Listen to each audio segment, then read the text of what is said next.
welcome to Deprogram.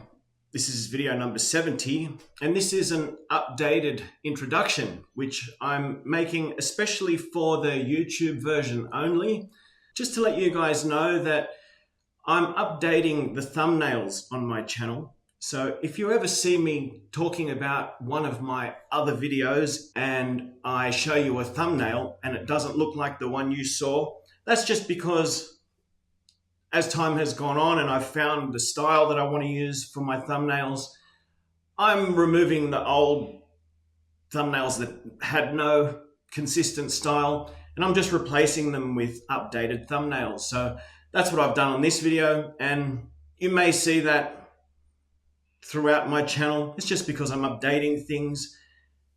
And I also want to let you know a couple of other things. This video number 70 has been, I would say, one of my most successful videos in that, well, it was my most watched video, as well as it had a huge impact.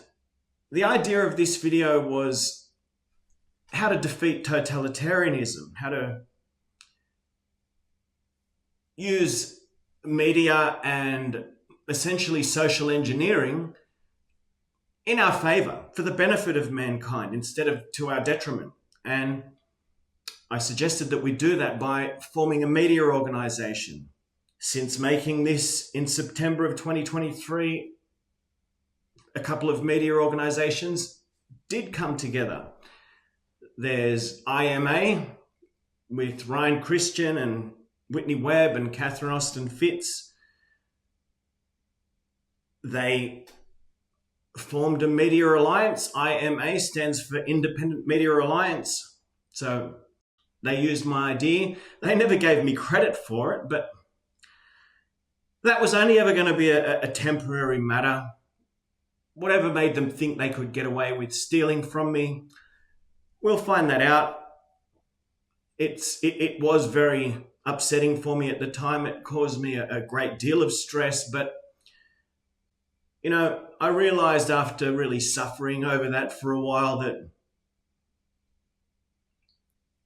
hundreds, if not thousands, of content creators know that he got that idea from me. So I don't know why I was never given credit for it, but I always knew that was only going to be temporary. No one was ever going to get away with stealing from me. Not permanently anyway. So I've just been patient, and in time, I know it's all going to make sense. It actually wasn't only them. Patrick Bet-David openly talked about how podcasters are going to join teams, which I show in my video number 95. You're going to see a lot of the content creators that are doing talent individually. They're going to join teams and alliances. That's going to happen November 6th when they're going to think about it. Now, they may not execute on it till March, April, May, June, July of next year, because they're like, no, I'm going to be fine. I'm going to be fine. I'm going to be fine. They're going to experience that. Not everybody, not you guys, but a lot of people are going to be doing that. I also, very recently now, just in the last couple of months, I overheard Uncle Larry Wilkerson talking to Judge Andrew Napolitano about their media network. But Colonel, thank you so much. Thank you for your time. I'm glad we're working together again. I look forward to seeing you next week, my friend. Thank you. By the way, your Washington Times op-ed was a real subject of discussion on the Eisenhower Media Network group. Oh, thank you. That certainly came from this video, and I didn't receive credit from them either. Now, you might wonder why I didn't get lawyers involved and sue for the theft of my intellectual property and what have you. It's not that I didn't think about it. It's just that I'm not looking to make enemies, and I know that it's only temporary. Nobody was ever going to get away with stealing from me. I never had any doubts about that. I knew there were reasons for why things were happening, and I always knew that those reasons would come out eventually. I just had to keep doing what I had to do, and I've always had 100% faith that everything will make sense in the long run. I have a feeling it's to do with Bozo, the $2 bimbo. That's Teal Swan I'm talking about. She's a very evil creature who decided that She wanted to make me an enemy, in spite of the fact that everything I do here is to make your lives better, which is how we know she's just evil. I have a feeling it's something to do with her, but I'm not really worried about the details because I know I will eventually get them. Actually, I think we are approaching that day very soon now. And there's just one other matter of Jordan Peterson and Max Egan. Those two guys, I would never say a positive word about either of them if I was making this video again today. But at the point in time when I made this, I didn't realize Jordan Peterson was going to turn Zionist. He had millions of young men looking up to him, which in my view gave him an obligation to do the right thing, to be a good role model. When he decided to back up Benjamin Netanyahu, the genocidal psychopath, he really just soiled his own reputation, and I'm quite ashamed of the years that I spent defending Jordan Peterson. He's an embarrassment to me. He's an embarrassment to himself. He should hang his head in shame. He should not even show his face in public. Anybody who can support a genocidal psychopath like Benjamin Netanyahu is just a poor excuse of a human being. And Max Egan has just been a rude little dead shit ever since the first time he ever laid eyes on me. He's just an insecure, weak man who just doesn't feel good enough about himself to be able to get along with people. He thinks it's a competition. You know, he's no competition for me. He's a joke. But he takes me as some kind of competition, so he could never do what I do. We have no connection to each other. I would have liked to look upon all people in the media as collaborators. We should be using social engineering to engineer a moral society so we can be free. You know, we have every reason to get along with each other, but there's a lot of people that have chosen to make themselves enemies of mine. That's all going to be coming out soon too, so we have a lot to look forward to. There's big things happening behind the scenes, and it's all going to be coming out very soon. But we'll go on now to the original introduction to video number 70. I'm going to get straight to the point in this video. This should be the best video that I've ever done. It's definitely the most important topic, and that is how to defeat the totalitarian state. What are we going to do about living in tyranny across the world? I've assembled the solutions that have been expressed by 9 very well-known personalities. I'm going to play all of those for you. That's why this video is quite long. I've got all the clips that I want to share with you are almost 2 hours worth. I'm trying to narrow them down as much as possible. But it's important that I let you see the difference between everybody who has voiced a solution, and I want to discuss the similarities between some, the differences, and ultimately what I really want to focus on is, in such a totalitarian state which the whole world has become, under these monsters at the World Economic Forum and the hidden hand behind them, with such a condition where they work so perfectly together in lockstep, as the Rockefeller document talks about the lockstep approach with media and governments all having to work together in lockstep, and they do it perfectly. They're highly, highly organized. And we, on the other hand, have different approaches. Some of us agree, some of us disagree. And the result of that is we never come together and actually put together a strategical plan that we can then spread across the population to implement some form of action. We are no closer to that today than we were at the beginning of the scamdemic or at any other time. We don't seem to be getting any nearer to a solution.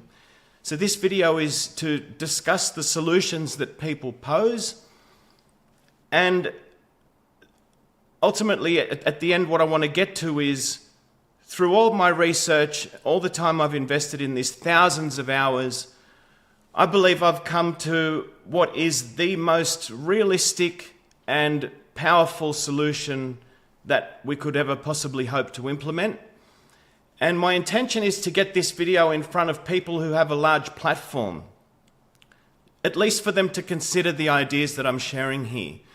So I may ask you to help me do that by sending this to them. But first, let me get on with what we're going to talk about to see if I've hit the nail on the head here with this subject. So I'll tell you who we're going to listen to. We've got Chris Hedges on a channel called The Real News Network with Chris Hedges. He did a video on how corporations rule the world.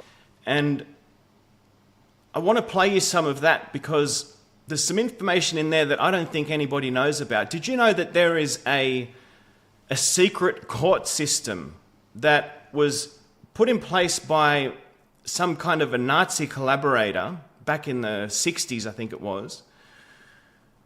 What this court does is it allows corporations to sue the state if the state implements any policy that costs corporations any money. So what that means is it explains why all our politicians do exactly what the corporations want them to do for profit. Because if they don't, they'll get sued.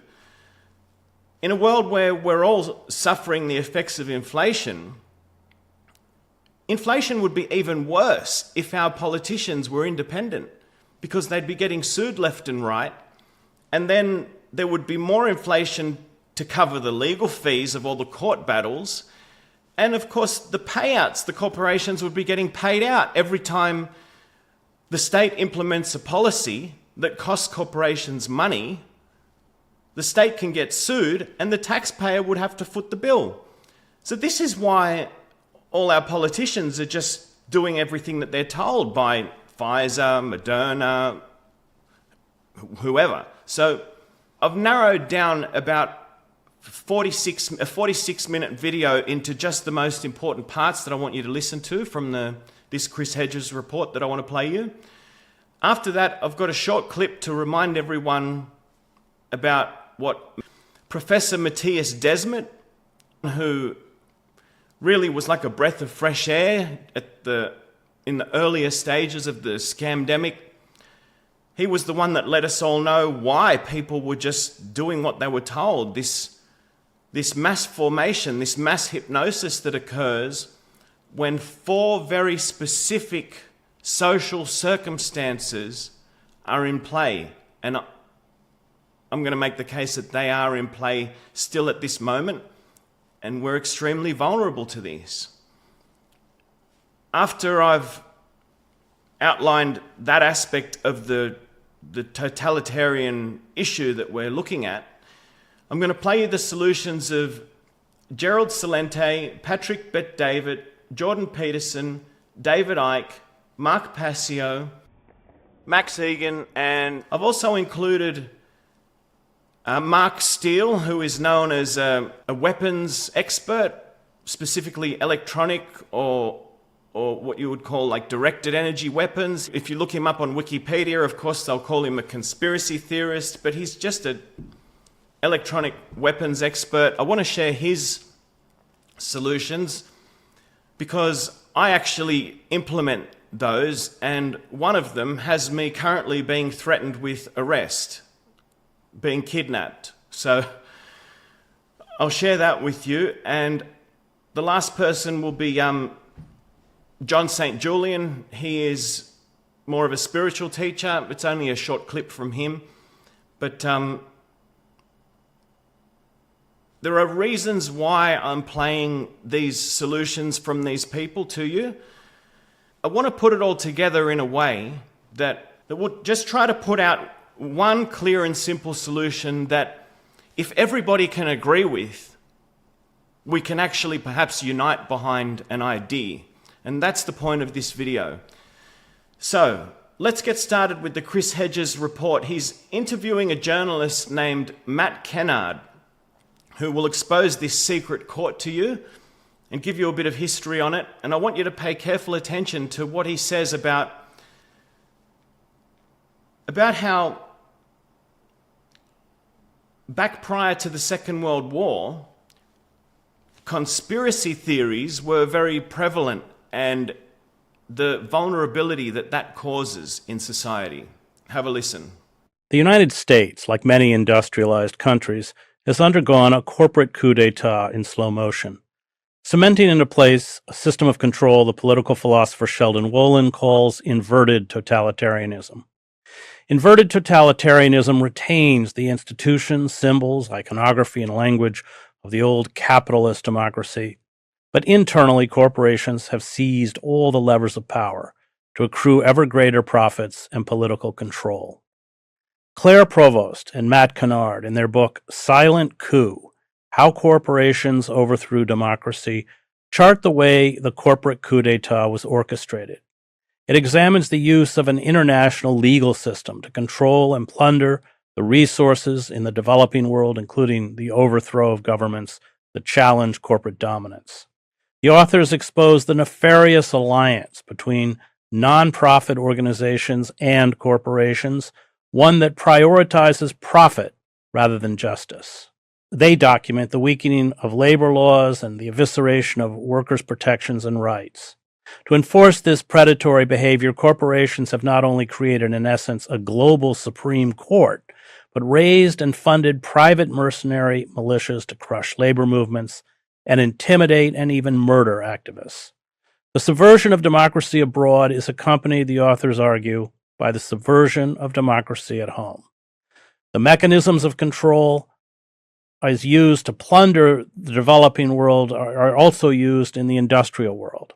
Joining me to discuss Silent Coup is Matt Kennard, a former staff reporter for the Financial Times and co-founder and chief investigator at Declassified UK, a news outlet that investigates British foreign policy. Matt, in your first chapter, titled Democracy on Trial, you write about an international legal case that was launched by a Vancouver-based company called Pacific Rim against the government of El Salvador. And you use this case as a kind of template throughout the book for how large corporations loot and pillage developing countries by forcing them to accept international agreements, investment treaties, and what you call corporate courts that favor global corporations. So I want you to explain what happened in El Salvador and how this system works.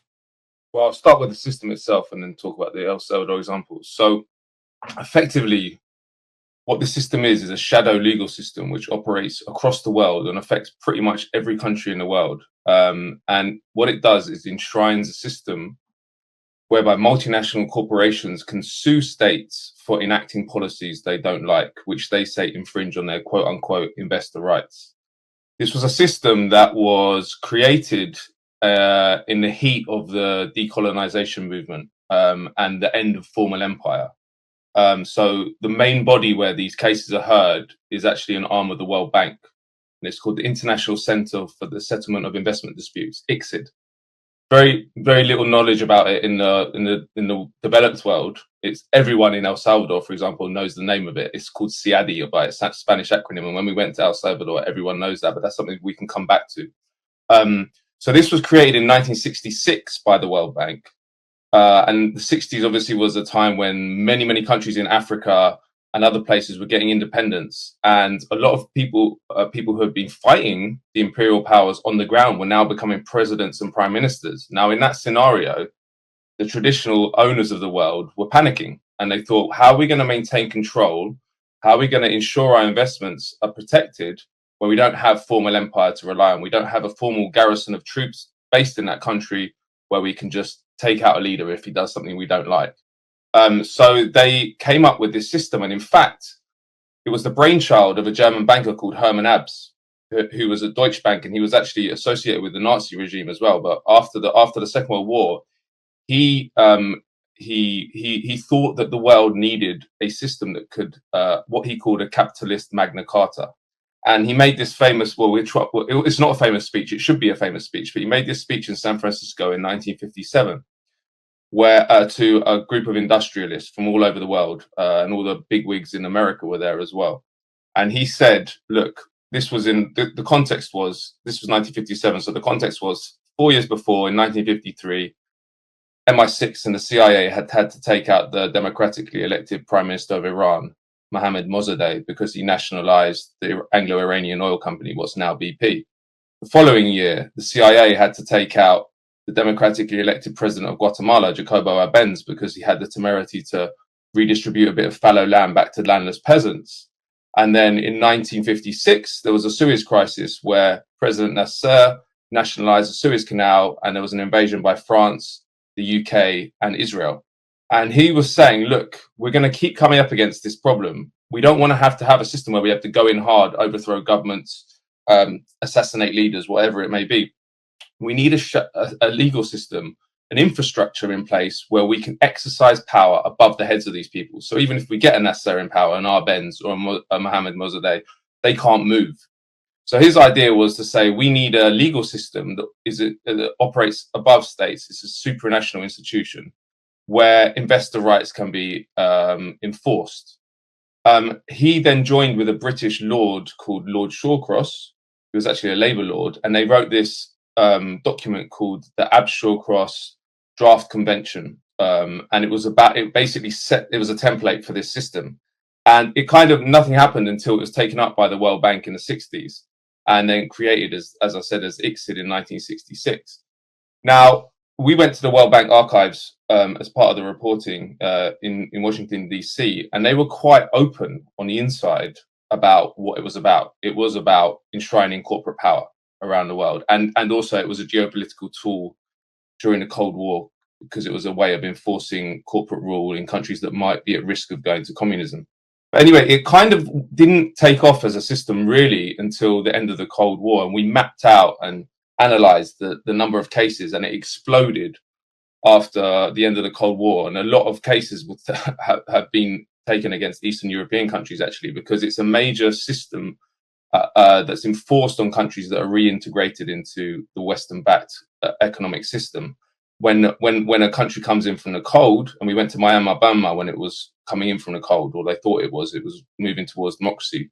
This obviously hasn't happened, but at that time they thought it was. And when we were there, ISDS, which is what the system is called, Investor State Dispute Settlement, was a large part of the menu of policies that are pushed on governments that are being reintegrated into this system, because the Western states, the Western corporations know that it's a vital tool for them to use to make sure that new states can't move and can't go against corporate power around the world. So the ISDS system is the emblematic system in the book, because it's impossible to justify. And as you know, Chris, all these systems that enforce corporate rule, that enforce investor rights, that enforce the rule of the 1%, they all have quite sophisticated ideology bolted on top of them to justify them to the general population in as much as they need to do, but also to the people on the inside who don't want to look in the mirror every day and think I'm a monster. ISDS doesn't even have that. It's one of the few systems I've ever come across where people find it very hard to even justify it, because free trade agreements, when you hear that, you think that's about the mutual lowering of tariffs. That's about greasing trade. In fact, that's probably like a page of a free trade agreement. They're hundreds of pages long, and it's about creating all these different mechanisms, legal mechanisms, for which corporations can operate in that country unfettered. And I think that free trade agreements should be called corporate rights agreements, really. And ISDS is enshrined, Investor State Dispute Settlement, this system where multinational corporations can sue states, is often enshrined in free trade agreements. So it's in NAFTA, it's in CAFTA.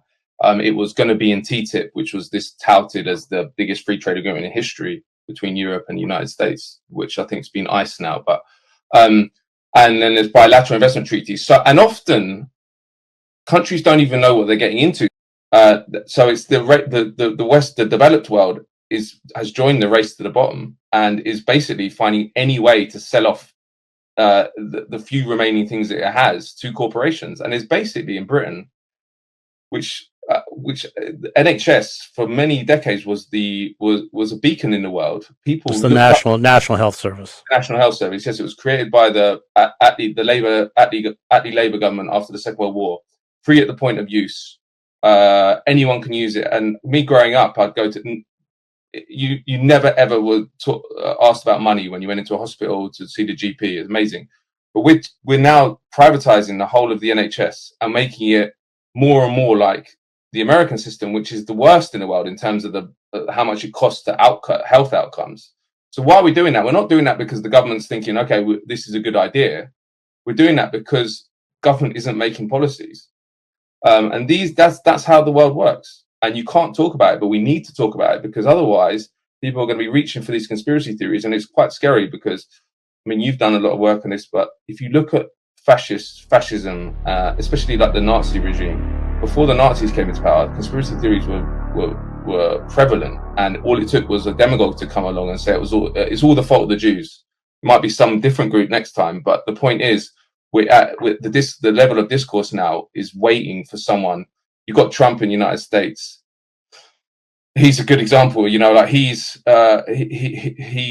uses the confusion, and he uses the inability of people to locate power to enforce a corporate, a fascistic agenda. Really, for me, if you cannot understand the world today unless you're looking at it through the lens of corporate power, that is the integral issue, and the fact the state is not operating in the interests of people anymore.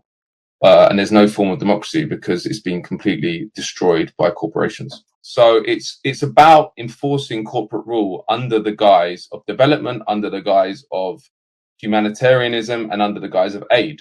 And it's all the opposite of what they say, because the World Bank's stated aim is the alleviation of global poverty, and they're enforcing policies which ensure the majority of humanity continue to live in poverty. And it's not a coincidence we live in the world we live in. That's what they try and tell us is, can't quite work out why it ended up like this, but it's not a coincidence. It's because they've enforced these policies. And if a government goes against them, then they get taken out by the hidden hand, which is the US military, effectively, or at least the NATO intelligence military infrastructure. You talk about how the role of traditional militaries have been privatized, border control has been privatized, prisons privatized, and I just wondered if you could touch on the consequences of that. And then also you use the term informal imperialism, if you could address those two issues. Yeah, well, I mean, we end the book with the privatization of the military and security forces around the world. And in fact, we mention the concept of democracy in the subtitle. And in terms of democracy, maybe this has the biggest ramifications, because for centuries, philosophers, sociologists have said that the power of the state rests on the fact that it has the resort to the legitimate use of force, and only the state does. So a police officer can kill someone if they're under threat, but your average Joe can't. Whereas now, there's a whole. We did an analysis actually of the numbers, and in many countries, private security and military was mainly security at this point. But private security outnumbers police now.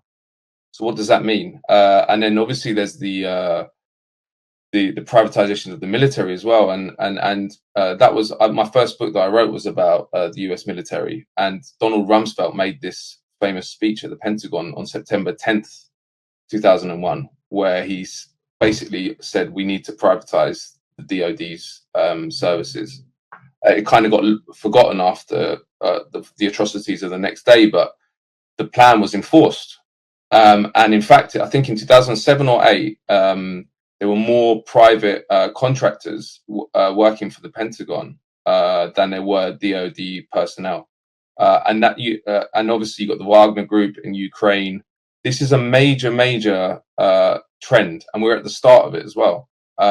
You could see, and this sounds like some kind of crazy dystopian ideas, but you could see, there's no reason you couldn't see two corporations going to war themselves over resources soon. There's no, because the other thing about this whole system is there's no regulation. There is a informal regulatory framework, but which a lot of corporations sign up to, private security companies, but there's no way to enforce it, and it's kind of like a gentleman's agreement.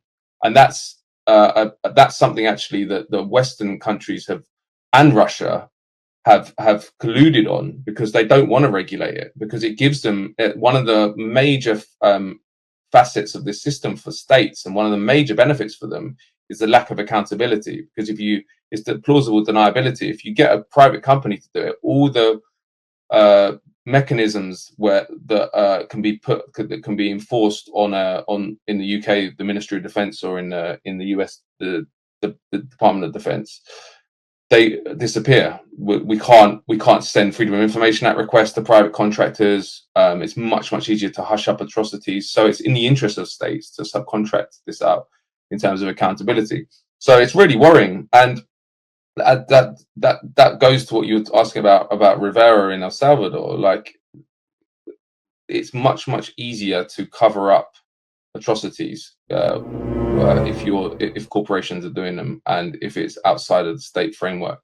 So yeah, I think that it's going to be a major issue going forward. And also, everywhere we went, and it was the book we wrote in sort of chronological order, in that we kind of we started with ISDS, then we went on to AID, then we went on to SEZs.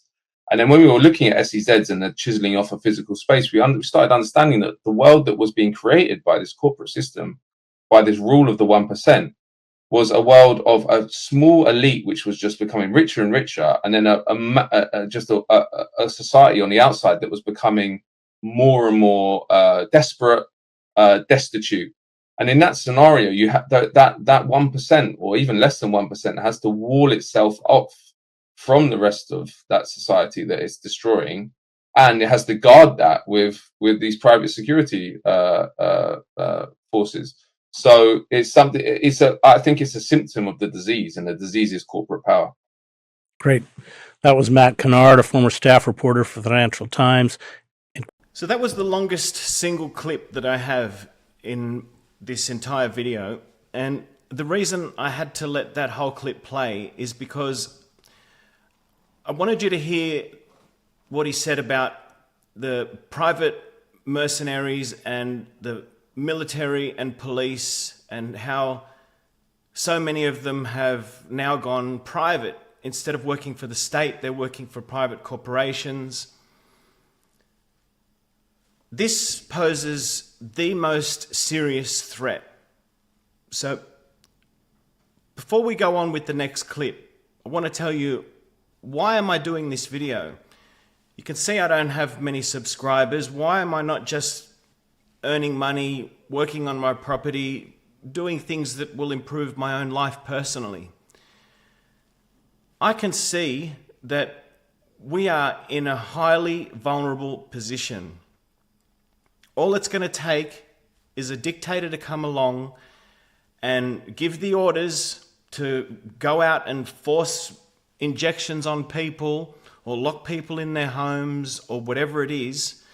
And we have seen how the armed forces behaved. They will literally just do what they're told.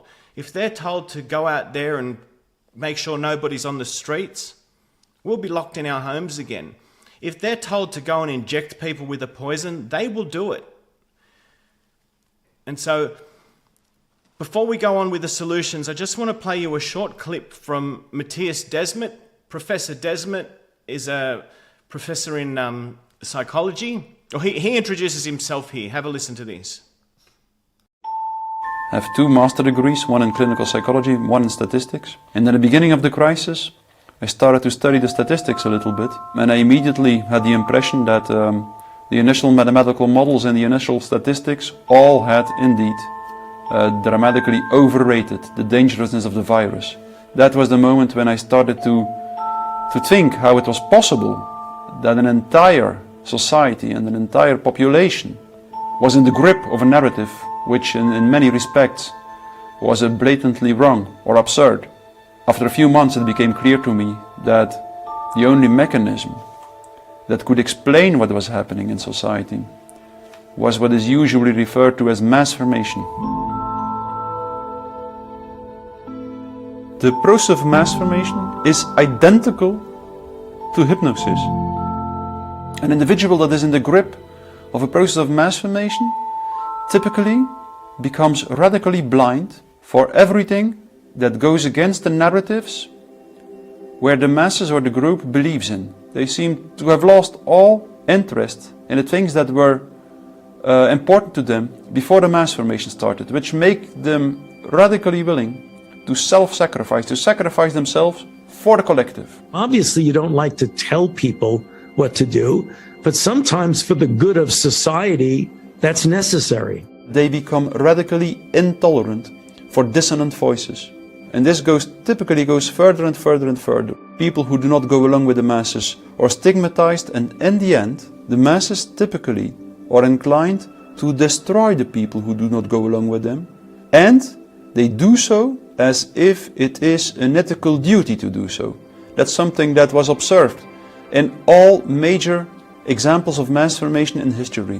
Whether we are talking about the Crusades or the witch hunts or the French Revolution or the Soviet Union or Nazi Germany, in all the major mass formations, we notice the same end point of the process, namely the tendency to commit cruelties, usually to destroy the people who do not go along with the masses, and that it is exactly that what makes the process so dangerous. This is becoming a pandemic of the unvaccinated. The people who are not getting vaccines, it's time to start shaming them. Because frankly, we know that we can't trust the unvaccinated. F them, f their freedom. I want my freedom to live. No, screw your freedom. You're a schmuck for not wearing a mask. We have to stop coddling the morons who will not get the shot.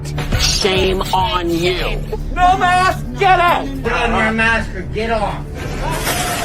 Put your mask on. Put your fucking mask on. Put your mask on!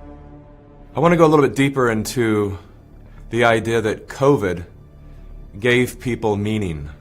What gives meaning to the masses and to the individuals that are in the mass formation is just the collective heroic battle with the object of anxiety. A mass formation typically emerges in a society when very specific conditions are met. First and for all, the most central condition is a major part of the population needs to feel lonely. That's crucial. That's starting to take a toll. It's understandable.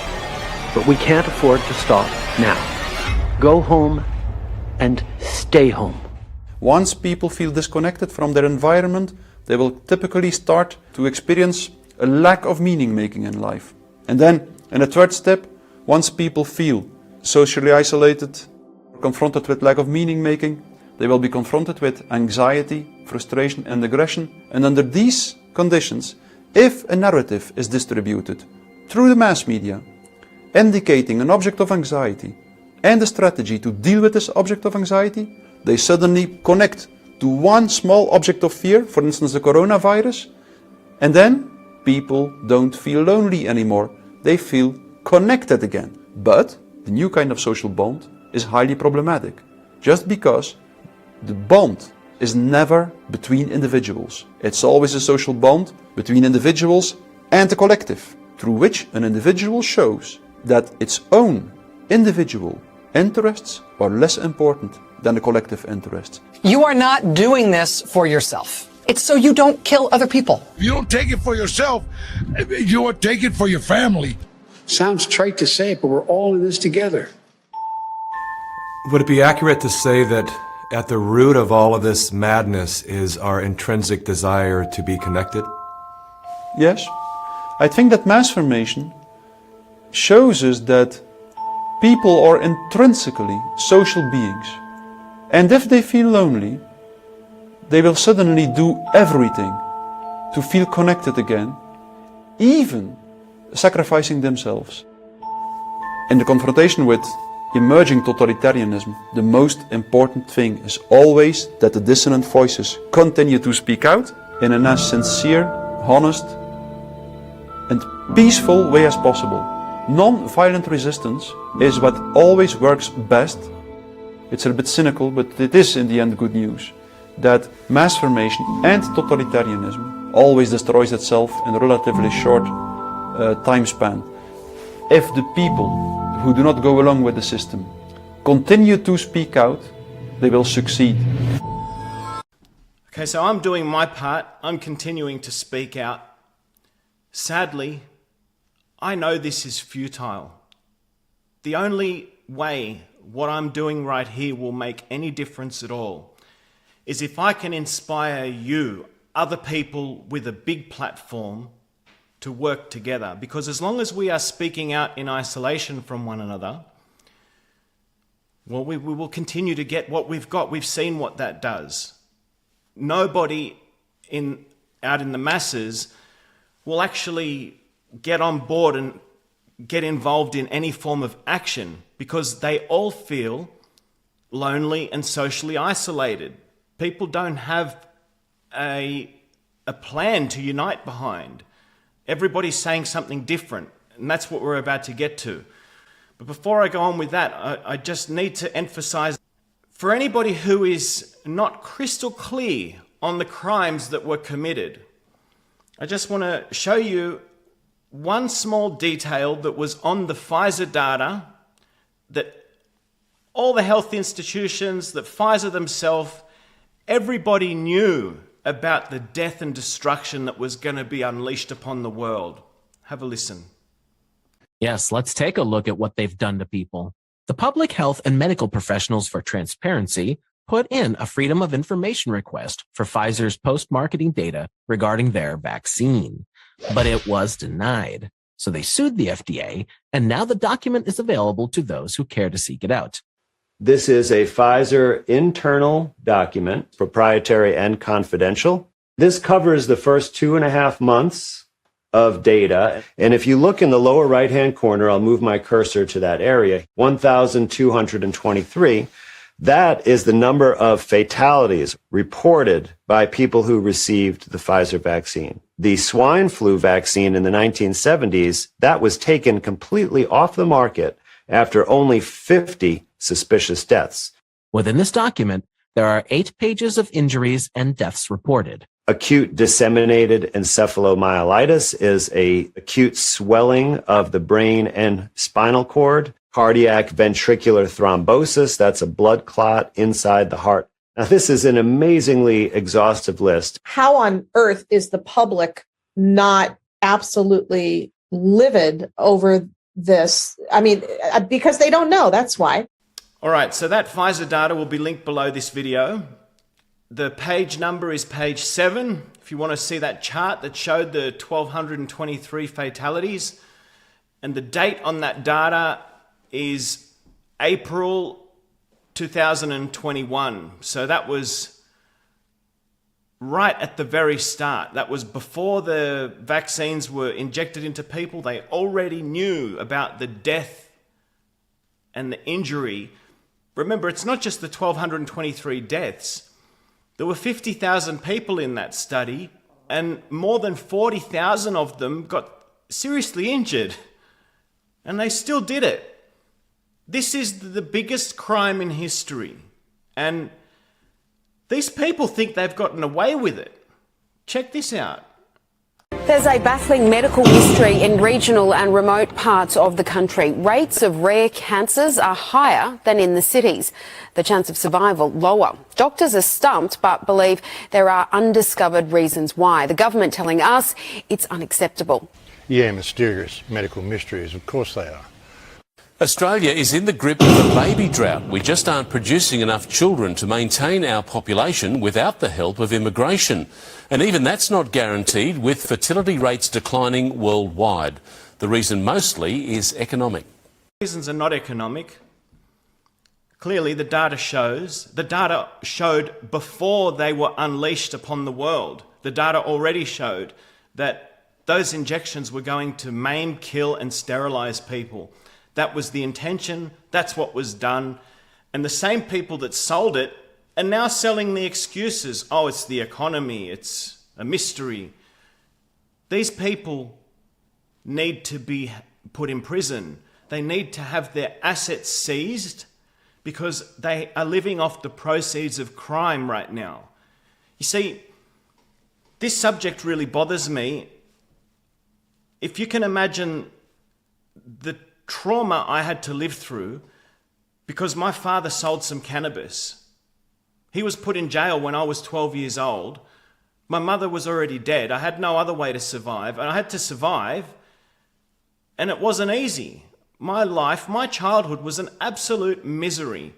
Our house was frequently raided by police. For what? My dad never hurt anyone. And now I have to live in a world where these paid liars on the TV sell bullshit like this, and it kills people. It kills and sterilizes people, and they get away with it every day. They're still free. Every day that these people are free, the politicians, the fake TV journalists, every day that they're free, I don't even want to be here. I don't want to live in a world where this is accepted. I can't stand living in a world where this has been accepted by people. These crimes are unacceptable. And I'm begging you people, please, help us do something. We have to do something about this. Please. I don't know what else I can do. I've been trying to put these videos out to encourage people to unite behind something. And we all just continue to stay in isolation and we get nowhere. Now we've got, they're ramping up the censorship. They're doing that because without censorship, they know the people are going to hunt them down. They know that's what they've got coming to them. And so they have to silence people. There's so many people out there that make a living from the internet. And many of you think that you're secure. You'll just follow the guidelines and you'll be secure. You'll continue on in your chosen career path. I wish you were secure, but we are being ruled over by psychopaths. Nobody is secure. The only way we're ever going to get secure is if we unite together and find justice. And that has to be more important than your immediate income. Like, I'm sacrificing my immediate income to do these videos. They cost me a fortune in hours spent on these videos that I could be doing other things, making money. I'm not making money because I know that if the world continues on this path, money's going to have no value. If they get to inflict a central bank digital currency on us, whatever money we have will become worthless unless you want to trade it in for their central bank digital currency. And if you want to do that, you'll have to take all their death shots and follow all their rules and eat bugs and live in a 15-minute slum. You know, this is what they're doing. And they just keep rolling forward because we have no organizational structure to unite behind. Now, that's just my point. That's the case that I'm making. But now I want you to hear the solutions that have been posed by other people. And so first I'm going to play the solutions that are from those who believe there may be a political solution. I'll play them first. And that's because I don't agree with them. I think that that's proven. We've proven for hundreds of years now that politics is the problem, so therefore it can't be the solution. But I want you to hear other people. So we'll start with Gerald Celente on Doug Casey's podcast. Doug Casey and Gerald Celente. Have a listen. That's right. So what are we going to do about it? I mean, I know that. What do you think? What should we do? We have to me, again, we have to unite for peace. No one's talking about peace. It's like a dirty word. And if we don't unite for peace, we're going to die for war. And the people don't want this. The people don't want it. They buy the crap that the mainstream media sells. And it was Richard Nixon said people don't believe anything until they hear it on TV. And so we really need to start, to me, is a real serious peace movement. And we need a renaissance, to bring back what the past used to be and the better elements of it. I had a getaway plan, guns, gold, and a getaway plan, because going back to where we are now, Doug, and what you said about cyber attacks and everything else. Oh, we just got an announcement. Wall Street was hit. Our banking system's been hacked. You can't get your money. They'll do it like that. They've done it before. So I say to people, you have to be out of your mind and really be dumb to keep a lot of money in the bank when they're giving you nothing on it and using it to make money from you. So I'm saying to people in this time of crisis that's going on and the escalation, you better know where your money is. You better be able to get it. And for me, guns, gold, and a getaway plan. I don't know. It's a very scary situation in many, many ways. One of the problems that I see is this. It's that once the bad guys have control of the apparatus of the state, you almost can't get rid of them. It's like when the Jacobins took over France after 1789, or the Bolsheviks took over Russia after 1917. Once they control the apparatus of the police and the army who all do what they're told, and the bureaucracies who do what they're told, you can't get rid of them. And I'm afraid that these people that the Americans elected last year, I guess they elected, I don't know who won that election really. But now that they're in power and they're cementing themselves in power, how do you get rid of them? We need a new movement. Again, people call it a Democratic and Republican Party. It's a crime syndicate. Yeah, it is. So they've taken the fight out of us, going back to why the beginning of how we became who we are. There's no real fight. I'm trying to think, when did it really start changing? And my guess is it started changing when it became considered a good idea for everybody to go to college. And this is where all the pointy-headed intellectuals gather, and they inculcate kids like we were when we were 18. We didn't know anything. And you listen to a person in authority, and they fill your head full of all this crap.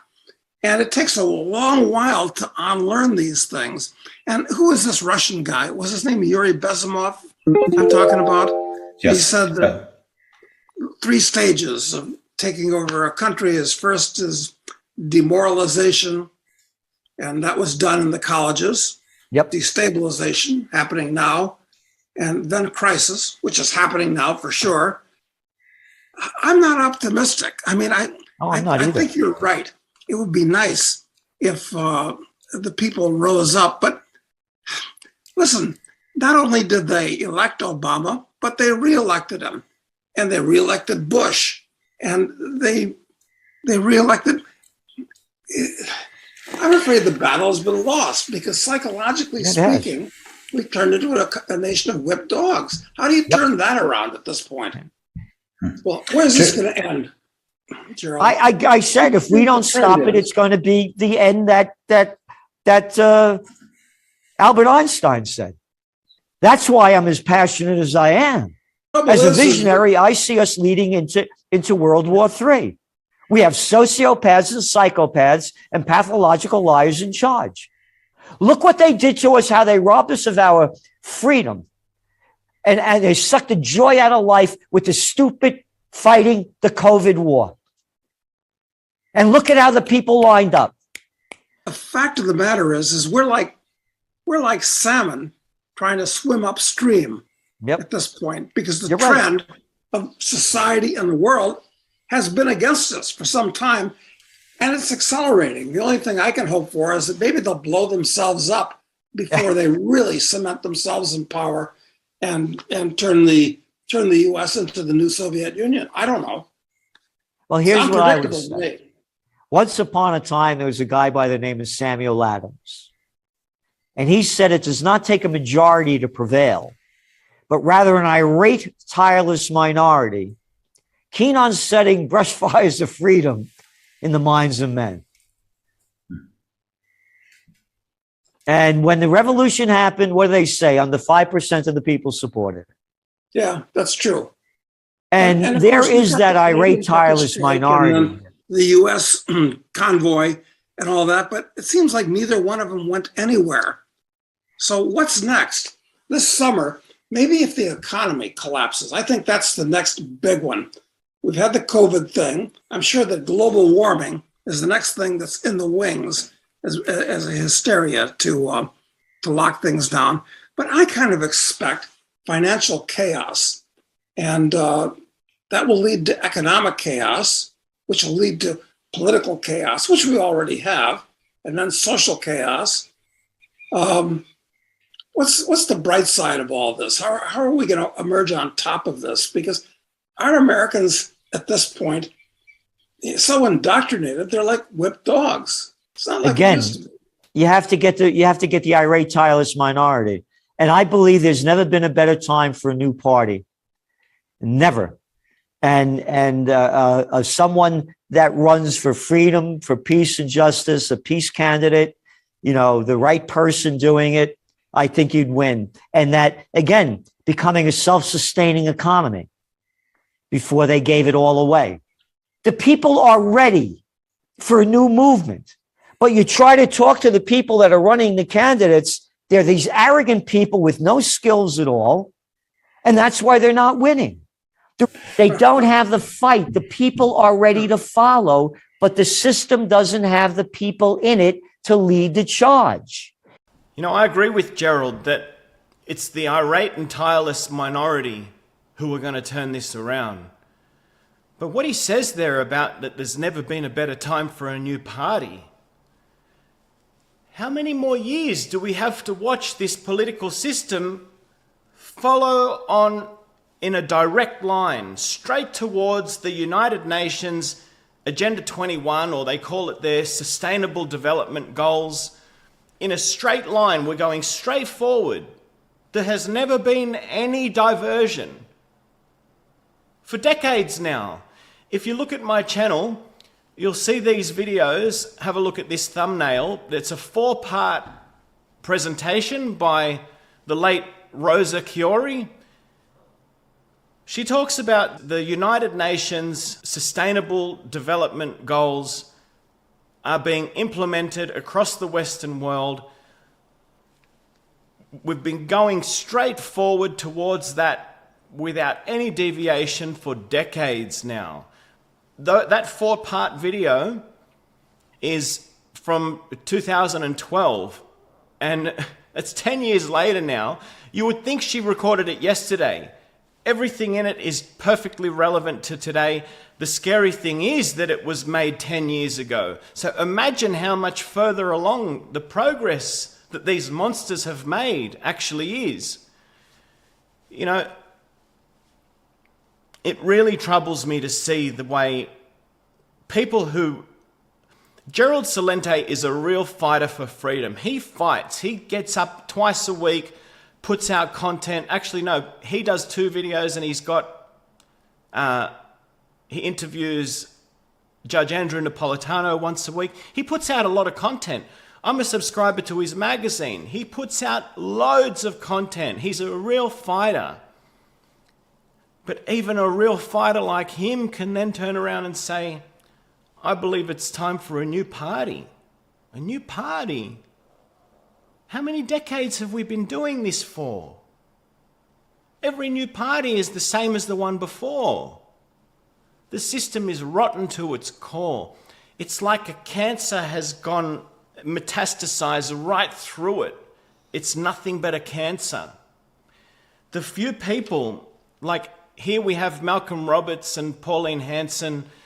In the US, you have Senator Rand Paul, and what are the other ones? There's a couple of good people in there, but they're surrounded by dozens, maybe hundreds of straight out hardcore criminals, the most corrupted, evil people. As Gerald himself said, we're being ruled over by pathological liars and psychopaths. There's no saving this system. But now I want you to hear from Patrick Bet-David. He also poses some solutions. I agree with some, but like Gerald Celente, when it comes to looking to the state, I think you only need to look at history to see that that's a mistake. Our monopoly law in America is 50%. They say 50%. Okay, the monopoly law. Some of these guys are influencing it. But they say 50% is a monopoly law. Do you know how many people in America have an iPhone versus Droid? Do you know what the numbers, market shares in America with iPhones? I think it's like 60. 58%, 60%. That is already a monopoly. But who's knocking on the door of Apple? So, solution. Today, I was talking to Russell Brand on his podcast, and he was asking about all this stuff that's going on with, corporate elites and these capitalists that are doing what they're doing. There's a very big difference between capitalists that are running their small businesses and growing and creating jobs. These guys, controlled by a World Economic Forum, are controlling you. So what can you do about it? Number one, be aware, talk about it, discuss it with your congressman, discuss with your family, publicize it, do your own research, educate everybody around you, and choose what companies you do business with. The way you get to vote in capitalism, which is awesome, is if you don't like what some company does, go support another one that supports the values that you're okay with. That's how you get to vote when it comes down to capitalism. That's why some companies go out of business who refuse to listen to who? The customer. Who's the customer? You. You have the power. We have the power on how we vote with these businesses, by the way we spend our money. I agree 100% with what Patrick says about the way we spend our money. And I'm going to use this as an opportunity to talk about an idea that I shared right back on my 13th video. I talked about, again, with Patrick there, he held up the Apple phone and showed how it's already a monopoly. How do we defeat these monopolies? I have shared this idea before, but I'll just quickly repeat it here. If we wanted to beat big tech with, every time we get a new app, we have to sign our life away, agreeing to terms and conditions that are so long that nobody can even read them. I believe we need to fight against this. The things they are getting away with using our data to make huge profits and track and trace us and surveil us. It's criminal behavior what they're getting away with, and we actually support it. And the reason we can't stop supporting it, again, it's because we have no organizational structure. Let's say we wanted to teach Apple a lesson. It would just take some people with a big platform to put a section on their website of people to put your name there if you want to join in the revolution against Apple. And on a certain date, or it doesn't have to be a date, it can say when we get 1 million people's names on a list, we are all going to ditch Apple. Be it the smartphone, or it could just be an app. There might be an app, or it could be anything. To organize our numbers, we need somebody to put a page on their website where we can all just put our names down, because nobody wants to be the only person to do without a piece of technology. Like myself, I use a Samsung phone. I know that these phones are like the foot in the door of our digital enslavement, but I'm not going to be the only one to turf the convenience of my Samsung smartphone. But if somebody had a page on their website where when we get to 1 million names, we're all going to ditch our smartphone together, I would do it. I would, for sure. I would say, okay, well, if I'm not the only one that's going to be ditching my smartphone, of course I'll do it, because I want to be part of the solution. I just don't want to just deprive myself of something that's handy and convenient if I'm going to be alone doing it. So this is just one way that we could solve the problem of the things that big tech gets away with, is just simply by somebody taking the initiative to just put a page on their website that we can all just add our name to. When we get to 1 million names, it could be 100,000 names, it could be whatever you want, but it takes organization to change things. We can all talk about solutions and talk about the problems and throw ideas around, but nothing will change until we actually have some type of structure to organize our numbers so that we are all able to get on board with something. That's the only way we'll ever change things. And so I thought that clip from Patrick was worthwhile, because he actually showed the Apple example. I think that's one way we could challenge Apple or any tech company. We could all just say we're all going to drop It could be Twitter, it could be Facebook, it could be whatever you want. As long as we all know that we're going to quit it when we get to that date, you know, I hope you appreciate that idea. I think it's worth considering. So as you can see, Patrick Bet-David and Gerald Celente both think that somebody could, you know, dismantle the system from the inside. I'm not saying that I'm right. Maybe they're right. Maybe that is possible. I lean more towards the solutions that follow. I want you to now listen to the solutions that have come from Max Egan, Mark Steele, Jordan Peterson, David Icke, John St. Julian, and Mark Passio. They all discuss their own solutions in their own way, and I'm going to link together what is a common thread between many of them is education. My solution at the end is based on education of police and military, because they are the ones who prove to us that we have not evolved since World War II. The exact way that the Nazis spread their death and destruction in Germany or across Europe, we have actually had a living example in the modern era. We saw police officers checking people's coffee cups to see if they had coffee in there, because if they didn't, they weren't allowed to have their mask off. We have seen that the human race has not evolved since the Soviet times, World War II, and we can see that we have psychopathic monsters in control. Nobody needs me to tell you, when you have such evil people in control and you have order followers willing to do what these evil monsters tell them to do, we are in a precarious situation. And if you're willing to know that and let it be, well, that's on you. I'm not willing to know that and just let that be the case. We must evolve. If we don't evolve beyond the darkest stains on history that have already occurred, if we stay in that primitive state, we're in trouble. You know, let's not do that. Let's force our evolution forward. Let's bring consciousness to the people who need it most. And of course, that's the people who just follow orders without thinking. Just consider what I'm saying as you listen to these other solutions. So we'll start with Max Egan. Here, have a listen. What are you prepared to take? How much are you prepared to take? When are you going to stand up and call these people out for what they are? Go and arrest them. Have grand juries. If you can't use their system, do it yourself. We need to grow a backbone and realize that we are under attack. This is a war.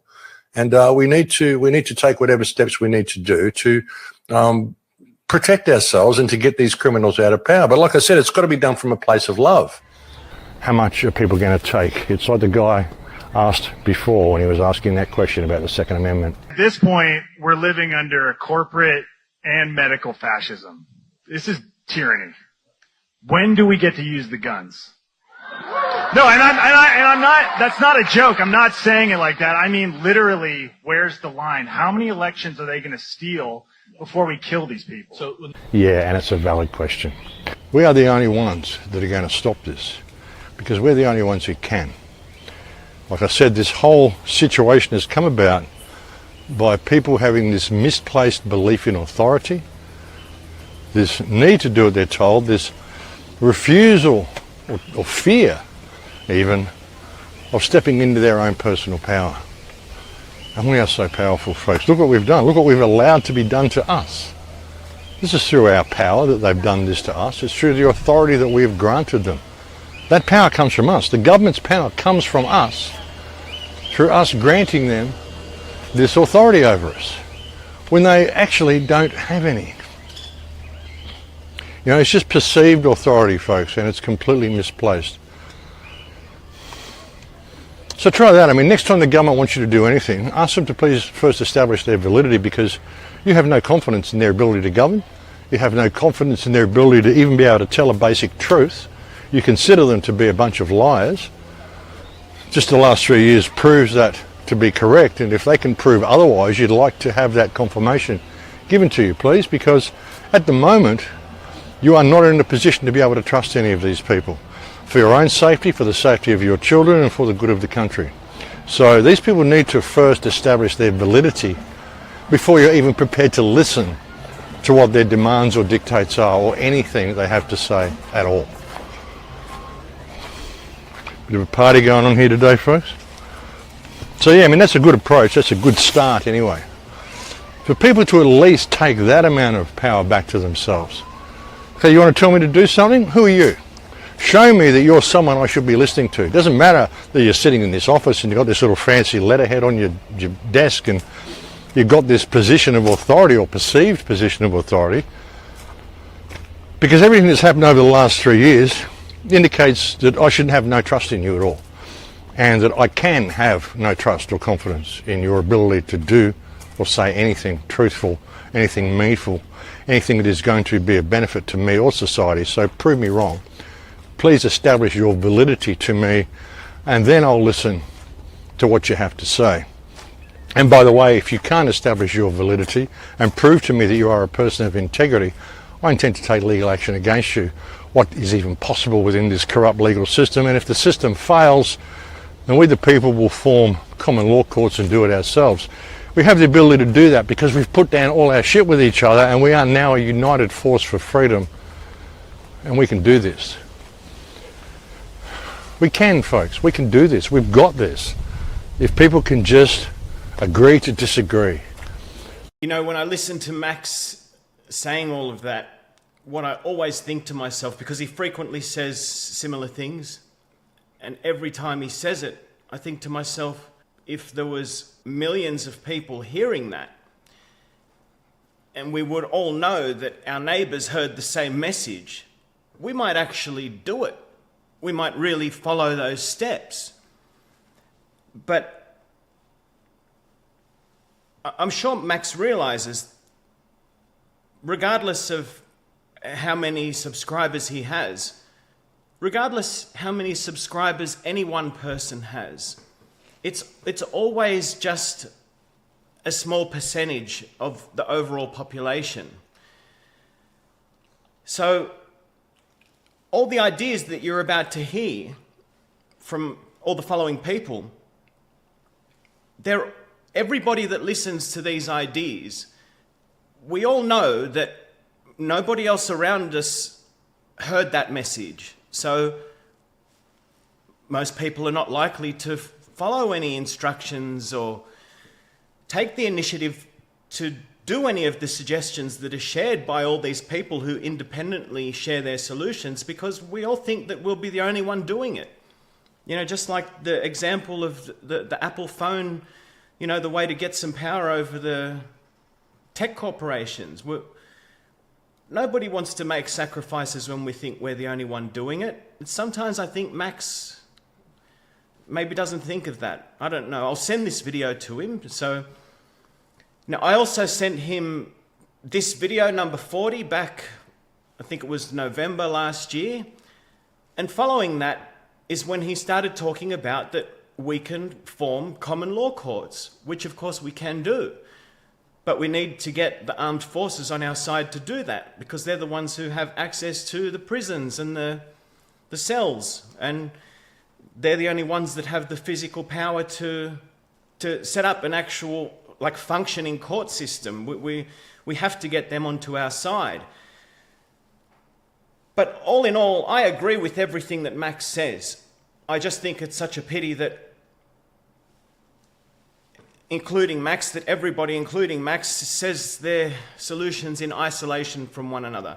That's really the point that I want to get across in this video. It's the isolation that is among the influencers out there, the influencers that are influencing the people, all speaking in isolation from one another, doesn't actually give the people the sense that, hey, other people around me will have heard that. If I do this, I know someone else in my town will do it too. You know, that's the important key that's going to bring about a movement, in my opinion. But now I want to share the solution from Mark Steele, the electronic weapons expert. It's only I'll just play a short portion of it because it relates to me potentially being arrested, and I'll share that with you, what I might be arrested for. So at least if I go missing, you'll know what might have happened. I don't intend to let it come to that, but I think it's worth sharing because what I'm doing is something that everybody should be doing. Have a listen. More damage, more breaches. Now, the breach here, the fact that they're putting it in willfully, right, breaches Section 23, and you have the legal right, the lawful right of self-defense from this. Section 23, Offence Against a Person Act 1861. What I'm going to suggest you do, contact your police. Contact your local police. Put them on notice. Tell them this is criminal. Your local authority are actually working as terrorists against you.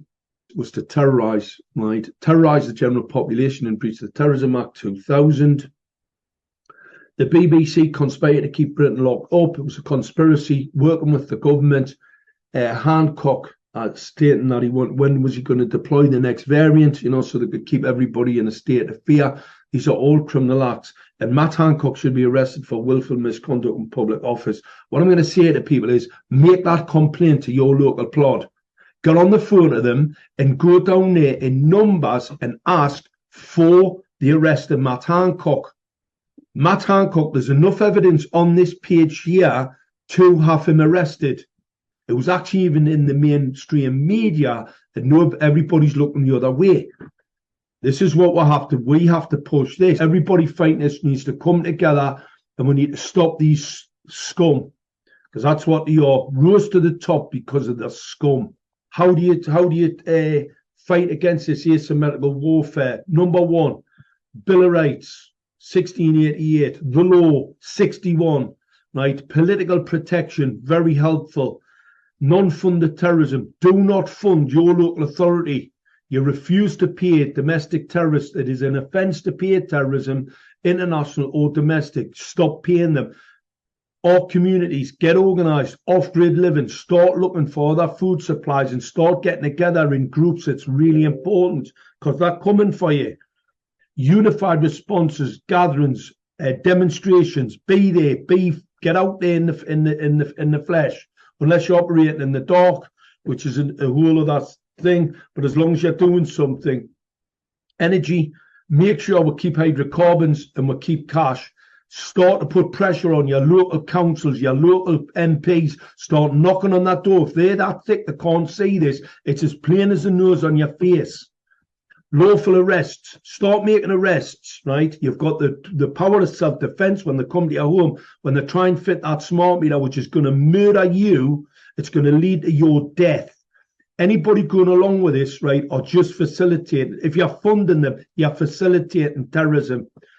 You've got the power of arrest, court, and legal action. Expose the genocide agenda. Lots of people out there. Let's start getting them into court, but let's get them into court with the right evidence. Like so those so-called cameras. I've seen lots of court cases that are going in and basically saying it's some type of camera. It is part of a weapons program to kill. They are ionizing radiation emitters that are extremely dangerous. Khan hasn't done any environmental impact analysis. He has to, in law, put a massive amount of radiation in the environment, which creates sickness, ill health, and death. That's what they're doing. They're all about depopulation. Pray. Most important thing, pray for redemption and manifest the resistance win, because the more you manifest our win, the sooner we'll win anyway, but the sooner we will bring this to a successful close. So I totally agree with Mark Steele that we need to be contacting our local police. That's not the part that I have done. And the reason I haven't done that is because I don't see any point in being the only person doing it. When we can start a movement with lots of people doing it, that's when the police will start to see that they have the support of the people. They don't actually need to protect these criminal politicians to get paid, because we are the ones that pay them. Once they know that they have our support, they can work for us. But at the moment, they believe that they need to protect these murderous, pedophile, raping, pillaging, treasonous, rotten to the core political class. They think that's the only way that they can secure their livelihood, which in actual fact, all that does is secures them into a very limited livelihood. If they worked for the people, they would, the amount of abundance that would be at their feet, because the proceeds of crime from the entire political class would all be seized. It would make such an incredible difference to society that they would no longer be on a salary that's just a living salary. They would be the wealthiest among us, instead of these criminals being the wealthiest among us. So I don't make the effort to contact police yet, but I can't wait to know that some other people are involved in a movement with me and we're all doing it together. I certainly look forward to doing it then. But the part that I do is this part here where I've underlined: stop funding terrorism. I stopped paying all taxes when they said that my business is non-essential. I said, well, okay, that's it. There's no more taxes. You can't tell me my business is non-essential and then expect to take taxes. How is anybody accepting this? It doesn't matter even if they just called you non-essential for 1 week. It went on a lot longer than that, but it doesn't even matter if they just said it for 1 day. They've told us we're not essential, that our livelihood, the daily activities that we have to do to produce something for the world in order to survive, to buy food. Today's political class told us that's not an essential act. Well, they can't turn around and expect taxes after that. So I cut payments there, and it's been a few years now, and they have been sending me letters and letters and letters. I don't open them because they're not addressed to me correctly.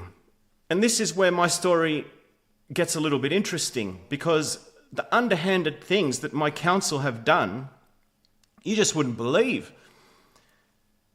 They have, for starters, they decided to break my garbage bin so that I would have to contact them for another bin, which I didn't do. I just put it all into the recycling bin. Which they haven't broken that yet, but imagine doing that. And then they just keep on sending me stuff. And so I finally called them, and I record all the phone calls that I have with institutions that I don't trust. And I can play the part of the phone call just to show you how I dealt with it, because it might inspire others to deal with these people in a similar way. All I'm doing is just defending myself against extortion. That's what it is. They are trying to, basically, by expecting to steal land taxes off me, they're saying that we are living under feudalism, that really we don't own our land, they own it, but if we pay huge amounts of money, we can live there and pretend that we own it, but really we don't own it because we have to keep paying them, every month, every quarter. They have their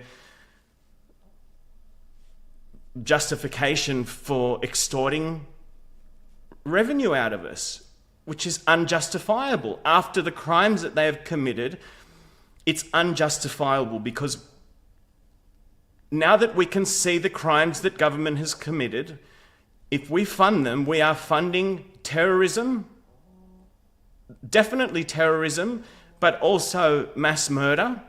In Australia, we know we have at least 28 named pedophiles in our government. The crimes that these people are guilty of, what do you call it when you have hundreds of thousands of severely injured people who were deliberately injured with poisons, mass poisoning? I mean, I don't even want to list the crimes. Just think about what they've done. If we fund them, we're funding crime. You know, after the experience that I had growing up with my dad, I've been well aware since a young age that if I know somebody's involved in a crime and then I befriend them, look after them, give them money, I'll be seen as like a co-conspirator. I'll be tied to that person's crimes. You can't fund or take care of or do anything for a criminal without supporting crime, without implicating yourself in that crime. This is just common sense. I've known this since I was a child. And so when these people are demanding money from me, on principle, I can't pay. For me, it would be easier to just pay it than to take this stand that I'm taking.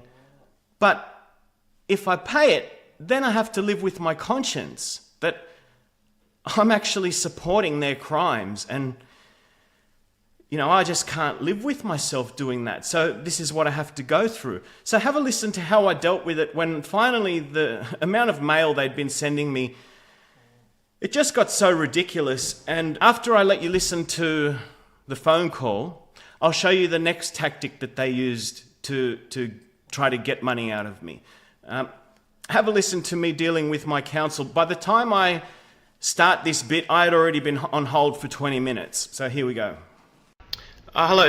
I've been receiving a lot of mail from you guys, and well, I don't open it because it doesn't appear to be addressed to me correctly, but I know that it's me that you're after, and so I've got this significant bill, and I do want to pay part of it, but I just want to sort out this addressing issue. So would you like to identify me?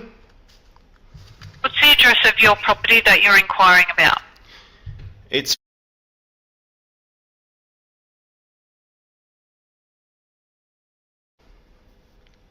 Thank you.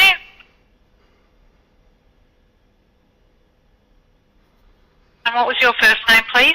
Richard And your last name? DeBono. Thank you. Now,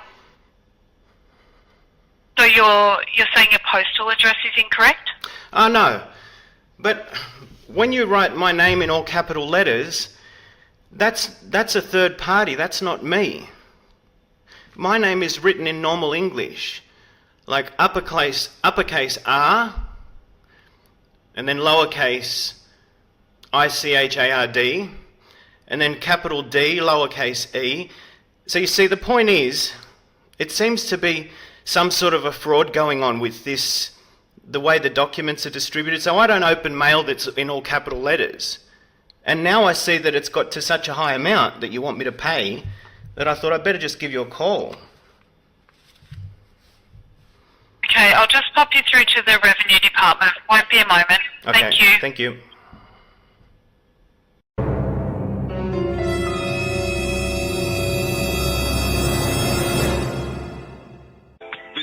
Hi there. Thank you so much for holding for so long. Unfortunately, I was unable to reach anybody in the Revenue Department.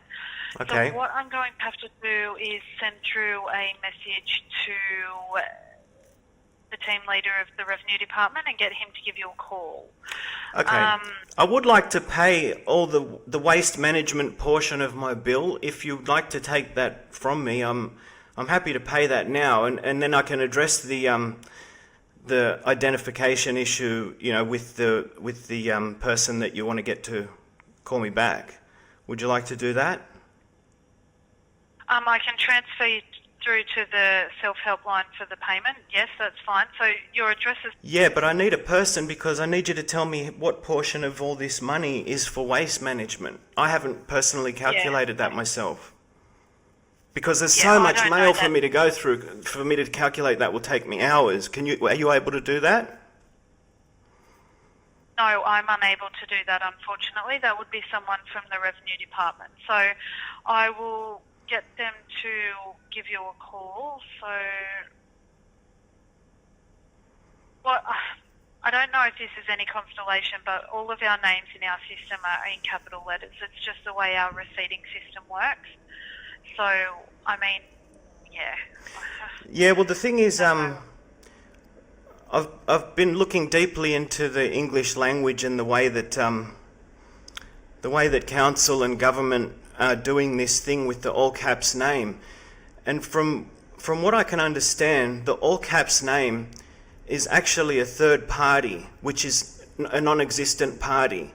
It's like an imaginary entity that has been invented to make us, what's the word, like not eligible, but committed to all these bills.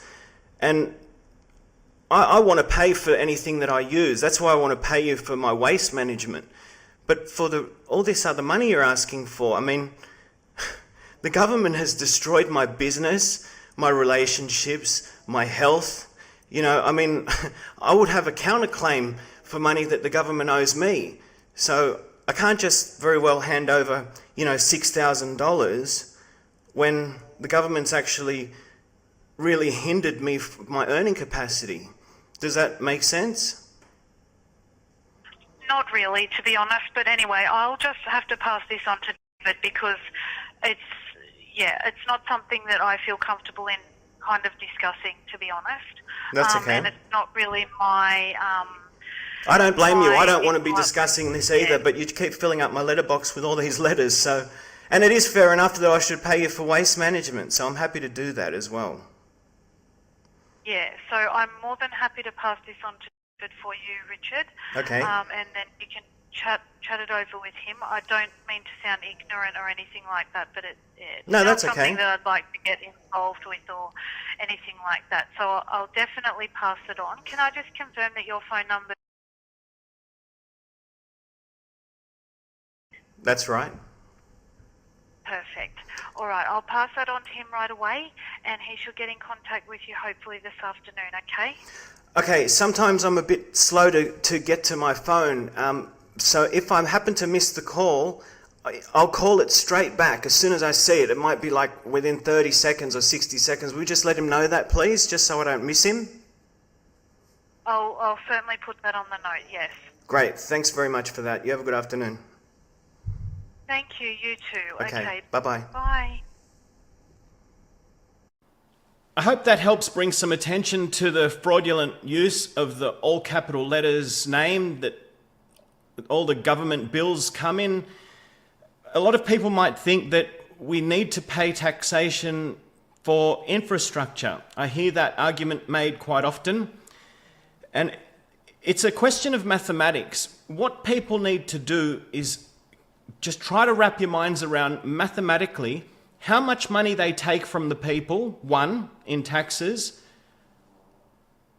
Secondly, and most importantly, how much money do they take from the people by way of inflation? Remember, all the money that we have, every dollar that they just print and give out to their buddies dilutes the money supply. So inflation makes all of our money worth less. As long as they're enriching themselves and their buddies, the bankers and the politicians are all feeding at the trough at the expense of the value of our currency. That's why things keep getting more and more expensive. And they're doing this deliberately because they need to destroy the currency before they can force us to accept a digital-only currency, which is outright overt slavery. That's where we're going. And it's just so important that people do a little bit of math and think about the sums of it. If we weren't all being just absolutely extorted out of huge amounts of money, the amount of money that it would cost to maintain infrastructure is a tiny, tiny fraction of what they take from us. The problem is we don't want to take responsibility. So we've handed over the responsibility to our representatives, but they're not representing us anymore. They are thieving from us and murdering us. So whether we like it or not, we have to take responsibility. And if you take responsibility and you do the calculations, you will see that the amount of money that these people take from us cannot be justified. They don't even do a good job of managing infrastructure. For example, the wheels that I put on my car got all cracked. There's all potholes everywhere. They don't fix the roads. They don't do anything that they should do. But they take a fortune from us. So, and if you put all that aside, there are certain moral principles. This comes down to a question of right and wrong. It is wrong to take something from somebody against their will. If you want to live in a prosperous world, you have to align your beliefs with a voluntary society. So I hope I can inspire some people with this video. But just to wrap up this part about what I'm going through with my council, and what will probably get quite messy for me if other people don't join in and help. As you heard me saying, I don't open mail that is addressed to the straw man, the all capital letters fake entity that they've invented on all of us. That's none of my business what they write in there. So have a look at this. I'll put a photo up of the way these court documents came. Check this out. It's just an envelope with my name written properly. Of course, my name's written properly. I can't say I didn't open that. I had to open it. And so I'll give you a look inside. As you can see here, these are official court documents. Of course, I've had to remove the personal details because I'm not wanting to bring any further trouble on to myself by implicating, be it myself or the people on the phone call. This video is about the solutions to tyranny. I'm not trying to make it about my issue with the council, but I'm sharing my issue with the council because I'm refusing to fund crimes. I don't want to be responsible for funding crime, and I want other people to join me. Nobody should be funding crime. So on the next page, the main part that I want to show you is look down the bottom here. If you do not attend court on this date at this time and place, you may be arrested. So there you go. They're threatening to kidnap me because I'm taking a stand and refusing to fund their criminal behavior after they destroyed my relationships between my family, my clients.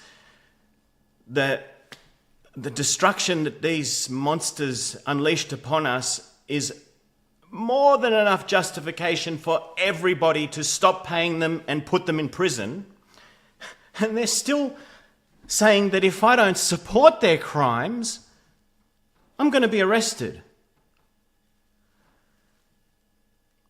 So this is something I really need to be dealing with. I need to be getting legal advice, which is never a good situation to be in because lawyers always expect you to represent the capital letters birth certificate name. So how are they going to help me? They want me to go along with their admiralty law or maritime law. See, we're not on the sea. This capital letters thing they've got going is the law of the sea. We're on the land. We should be running with common law, the common law of the land. So if I get legal advice, they're going to tell me to cooperate with agreeing that I represent the capital letters name, which is under admiralty law, the law of the sea. It's got nothing to do with the reality of me, the living man, on the land. by the law of the land. By the law of the land, as a living man, I can't be made responsible to fund these criminals. That's really not the point of this video, but I did want to share it because I'm hoping that other people will be inspired to join me. Now, to get back to the solutions that I want to share with you, now we're up to Jordan Peterson. I've just got a couple of minutes of a clip. He's not actually saying that he's doing this as a solution, but I'm going to explain to you how it is part of the solution after you just listen to what Jordan Peterson's up to. This is one of his most recent uploads.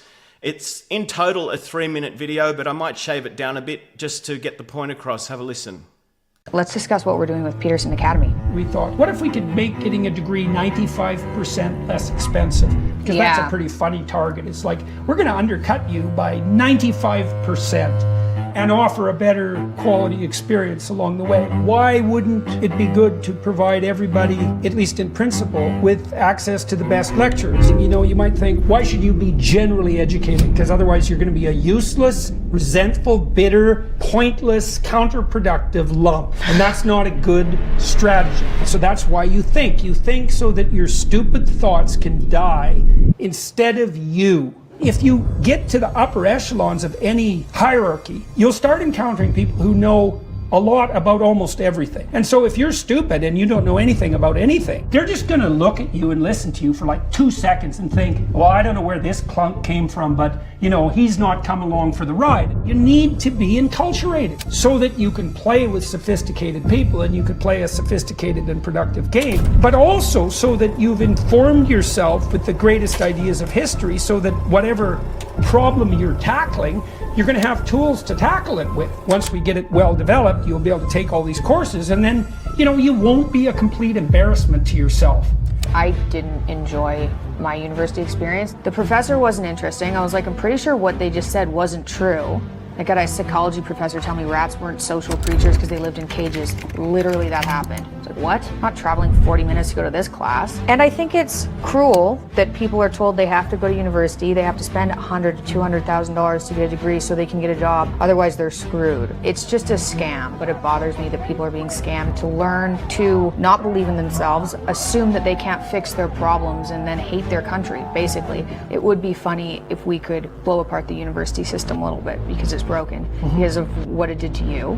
Like, you were alienated out of your job, basically. You'll be damn fortunate if we can provide you with a list of people who've graduated. And if you had any sense, you'll employ them preferentially because we did the rigorous screening work. And I know how to do the rigorous screening work because I studied that for like 25 years. A degree from our university will signify high-level conscientiousness and general cognitive ability, and those are very valuable for any employer with a clue. So I think we can just skip the accreditation process and go right to the employers. We are planning a soft launch in November, and we might be able to change the education system. That's funny. It's weird. Up yours, woke moralist. We'll see who cancels who. Exactly. That sort of funny. That kind of funny. Oh yeah, that kind of funny.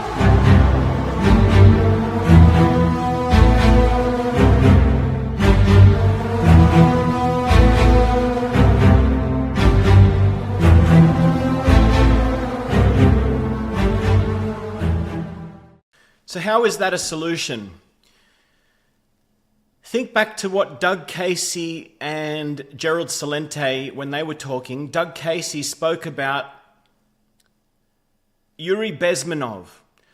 I played Yuri Bezmenov towards the latter part of this video, my video number 60. If you have a look on the lower left corner of this thumbnail, you can see I've also played a clip there with Jordan Peterson and one of his guests. It's all about education.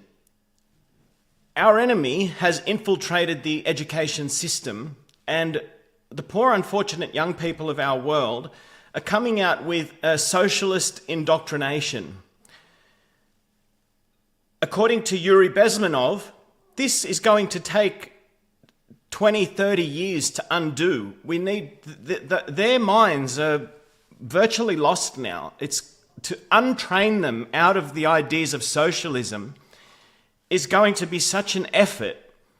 It's almost not even possible. So the thinking is, in the situation that we're in, educating people with moral principles and not to be in line with communism and socialism and totalitarianism is really the way out of this. So Jordan Peterson is in fact taking steps towards a big picture solution. I personally agree so strongly with what he's doing that if you listen to this video that I did, this video number 60, where I share the parts of Jordan Peterson's podcast where he's talking about an education system for young children, when I heard that, I almost got like emotional about it because I was just able to imagine what my life would have been like if I was able to experience school days like this. The joy, the level of involvement that I would have had instead of when I was at school, all I wanted to do was get out of there. I hated every minute of it. But if you have schools that actually treat the children like individuals, which we all are, and raise us up to be the best that we can be, I mean, that's the ultimate solution. Especially when you understand the spiritual laws that we are all bound by. And this is where I have to start to talk about this law that so few people understand, and it's just so important that everybody understands this law. We are all living under a law that was set into motion before we even got here as a species. And that law dictates the outcome of our living experience. If we are a morally upright population, if we don't engage in harming others, if we know what's right and wrong, all the totalitarian dictators in the world would have no power over us. It's actually a law that a moral people cannot be enslaved. It's our immorality, it's our lack of understanding of the difference between right and wrong that actually allows us to be ruled over like this. And once you understand how this law works, and I'm going to help that to become much more clear for you with a clip that I'm playing towards the end from Mark Passio, when you understand natural law, you can see everything that the ruling class does. It's all about making us morally bankrupt as a people. Everything that they do is about taking away our moral principles. For example, getting parents to submit to allowing their children to be sexually indoctrinated with this transgenderism. When parents allow that to happen to their children, the children are going to have no moral compass, but even the parents are being demoralized by allowing that. The pornography that is just, young women now, instead of thinking about how they can use their brains to make a living, they're all just getting their clothes off on camera. OnlyFans and all this. This is the way that women can be strong and independent, by spreading their legs in front of a camera. Everything about our society is set up to promote a lack of moral principles within every single person. And it is that allows us to be ruled over. So where I talk about we need to get in touch with the police and have the criminals arrested for the crimes that they've committed, that will be satisfying. I almost can't even hold back from saying that because of the trauma that I've lived in my life. I just need to see that happen. But when I take a step back and I think about the long-term prosperity of mankind, I have to incorporate my understanding of natural law. If we didn't touch the politicians and the paid liars on the TV, and we just spread an education that let people know that when they make immoral choices, they are stepping us closer and closer towards slavery. Immoral people can never be free. Only a morally upright population can be free. And it doesn't come down to the individual, to one person. I can be a morally upright person, but if the majority of society is living their life in ways where they don't live by moral principles, then we move towards slavery. It's whatever the majority is doing. And it doesn't matter if you can hide it, if it's obvious to the public. It's not about that. This is a spiritual law that we are all bound by. It's a secret. It's the biggest secret of the secret societies. They know about this law and they use it against us. When we start educating people about this law, and see, my case that I'm making is we need to be educating the police and military about this law because they are the ones that break it more than anybody else. The point that I'm trying to make is we all, at some time or another, especially after you pass the age of 35, 40, we all start thinking about what happens to our consciousness when our body dies. Most of us will take a little bit of an interest in like near-death experiences, and people tend to get a little bit more spiritual when they get older. And it's almost undeniable that, I believe it's undeniable. Young people will still deny it because they've never looked into it. But the fact of the matter is that when our body dies, our consciousness doesn't just go dark like a light switch. There's way too many stories of our consciousness existing on after the body dies. Thousands of stories about this. And once you understand that, if you consider that the creator of our universe set such a law into motion, for one, we know that God is good. We have a good creator. He set up a situation under which we must be moral people if we want to have prosperity. So only a good God could do that. But the point that I'm trying to make about the police and military is, when they start thinking about what happens to their consciousness when their body dies,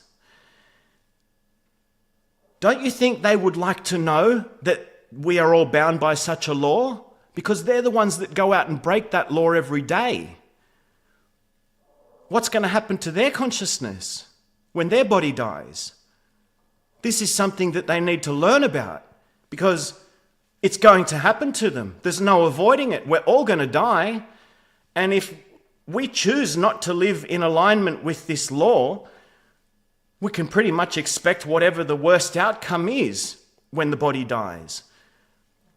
My belief is that if we align ourselves with the truth and we live according to moral principles, we can expect to have the better outcome. Call it heaven, call it whatever you want. But if you've got any sort of spirituality in you, you're going to want to live in alignment with the laws that our Creator set into motion with the birth of mankind. This is really valuable, highly valuable knowledge. It's hidden knowledge, and that's actually a key part of the next few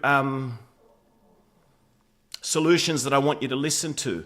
When you listen to David Icke, pay careful attention to what he says about how the elitists of our world, the secret societies, how they have access to hidden knowledge that the people don't have. This law that I'm telling you about and that you're going to hear more about later on, this law is what I believe he's referring to. So let's go to David Icke now. He's up next on the list. Have a listen to David Icke. And that cause is human acquiescence to the few, what we call authority, and thus we perversely see or believe that authority has power over us, when actually authority in all its forms, its power is only our acquiescence. We are looking at a so-called authority, a power that actually is not powerful at all, because you show me a control freak that wants to control everything, and I'll show you someone who's deeply insecure, because secure people don't want to control everything. They're quite happy with states of flux and spontaneously going about their lives. This cabal, this cult, is so deeply, deeply insecure that it wants to control everything. And that's why whatever aspect of human society you're looking at, it's seeking to control. But no matter what level of this that you uncover, the answer is always the same. Human acquiescence to authority, not just yes sir, no sir, but just believing what authority says because it's authority, or every level of this multi-level system of perceptual control, the answer is the same. We have to stop acquiescing to authority in whichever form it takes, and start to decide whether what we're being told to do or pressured to do or intimidated to do is about freedom, or whether it's about another layer of control. And when it's the latter, we simply do not do it. We don't need politicians. That's the point. You know, politicians are a form, if you break it down, of giving your power away again. Mm-hmm. Because you're saying to someone, okay, for the next 4 years or so, 5 years or whatever it is in different countries, we're giving our power to you to sort it out. And of course, it doesn't get sorted out because you're giving your power away, no matter what the personality may be, you're giving the power away, your power away to the system, for someone to try to sort it out within the system. And then all along, you've got 8 billion people. You've got, by comparison, a handful in this global cult, which is fiercely compartmentalized to the point where the inner core of this cult, you'd probably get into a single room. And less than politicians, we need a pocket calculator to look at the mathematics of 8 billion being controlled by a few. We don't need middlemen and women to do it for us. We just say bloody no. We're not doing it. You know, people think yes is a positive word and no is a negative word. No, no, no. We are where we are now because of saying yes over and over and over again. Yes, sir. No, sir. When we say no, I'm not doing it. Not cooperating with my own enslavement and the first enslavement of my family. I'm not doing it. Then suddenly we see where the power really is and has been all along. And that's the worst nightmare of this cult, for the population to realize where the power has been all along. And no matter what level of this multi-level perceptual prison cell that we live in, the answer at every level is the same. We stop cooperating with our own enslavement, and thus our enslavement becomes impossible if enough people do it. Wow. It depends how far you want to go out with this. But like I say, each layer has the same answer. But if we just look at let's say the world of the scene, the world that we're aware of, that we think of as the human world. And the human world is just a tiny narrow band of frequency called visible light of the electromagnetic spectrum. If people realized, and of course, if the system was in any way interested in enlightening the population, then one of the first things that children would learn is that when they look through their eyes, they can't see everything in the space they're looking at. They can only see a tiny band of frequency called visible light. Just that knowledge alone makes your mind go, whoa, because suddenly you think, well, everything that's happening, whether it's politics, whether it's medicine, whether it's science, or passes for it often, whether it's media, no matter what it is, the information and the knowledge or awareness that is deciding the actions of all those things is actually coming from a tiny, tiny band of frequency. And the rest of infinite reality is unseen to us because of it. So, for instance, if you have someone who says, I saw this UFO and it came out of nowhere and then disappeared into nowhere, or I saw this entity at the end of the bed and it just appeared out of nowhere and disappeared into nowhere. This, what I call five sense reality, which is what visible light and human experience is decoded by, is perceived by, or perceived through. They would say, you're mad, mate. That's impossible. It just can't happen. You can't just appear out of nowhere and then just appear into nowhere. It's ridiculous. Well, actually, that's not what's happening. But if the five senses are perceiving that they can see everything in the space they're looking at, then it does seem impossible. But all that's happening is something, whether it's a, quote, UFO, a lot more to know about them in terms of the human level of that as well, or some entity or non-human entity. When it enters visible light, to the observer, it's appeared out of nowhere.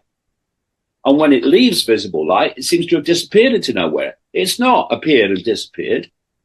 It's just passed through that band of frequency that the human can see.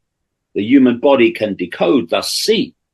So from that alone, so many things open up about how this reality, this human reality, can be manipulated from outside of, to humans, the world of the seen, and how a non-human force can ultimately be behind it. But we can get into that. If we start off with the world of the seen, first of all, this global cult is a global network of secret societies.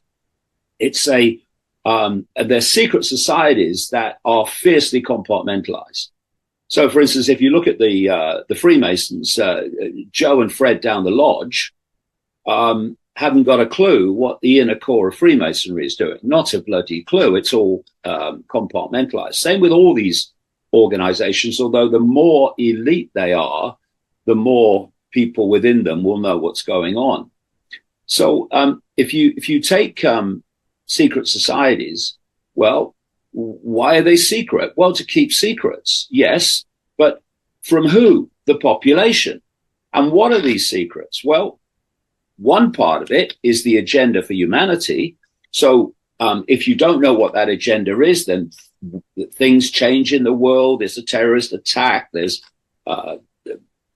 we must change society, transform it, because we're going to die from bloody global warming, all that stuff.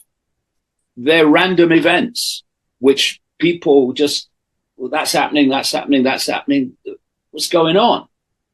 But if you know what the agenda or where it's meant to lead, then immediately these random events become very clear stepping stones to that outcome. It's a phrase I use, know the outcome and you'll see the journey.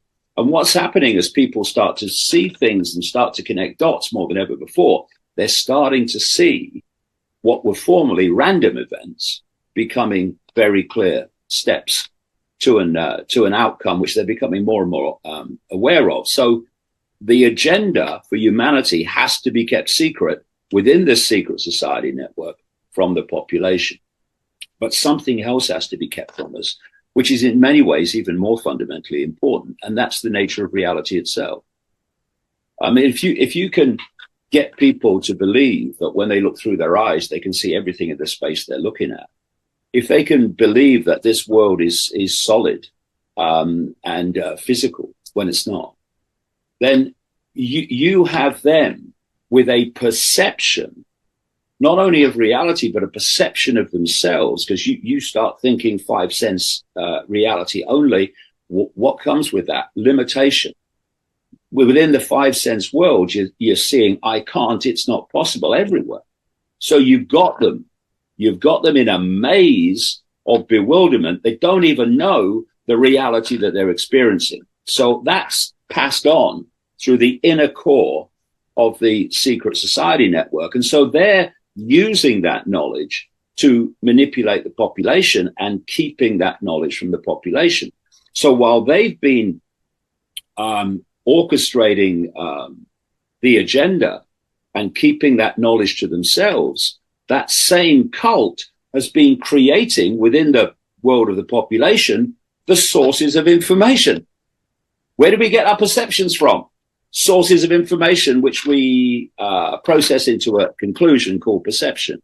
So it's no accident that J.D. Rockefeller and the Rockefeller family was so fundamentally involved in the creation of American education. It's no accident that the same Rockefellers were involved in the creation of the World Health Organization, part of the UN. It's no accident that the UN building in New York is standing on land given free by the Rockefellers, who are a massive global cult family.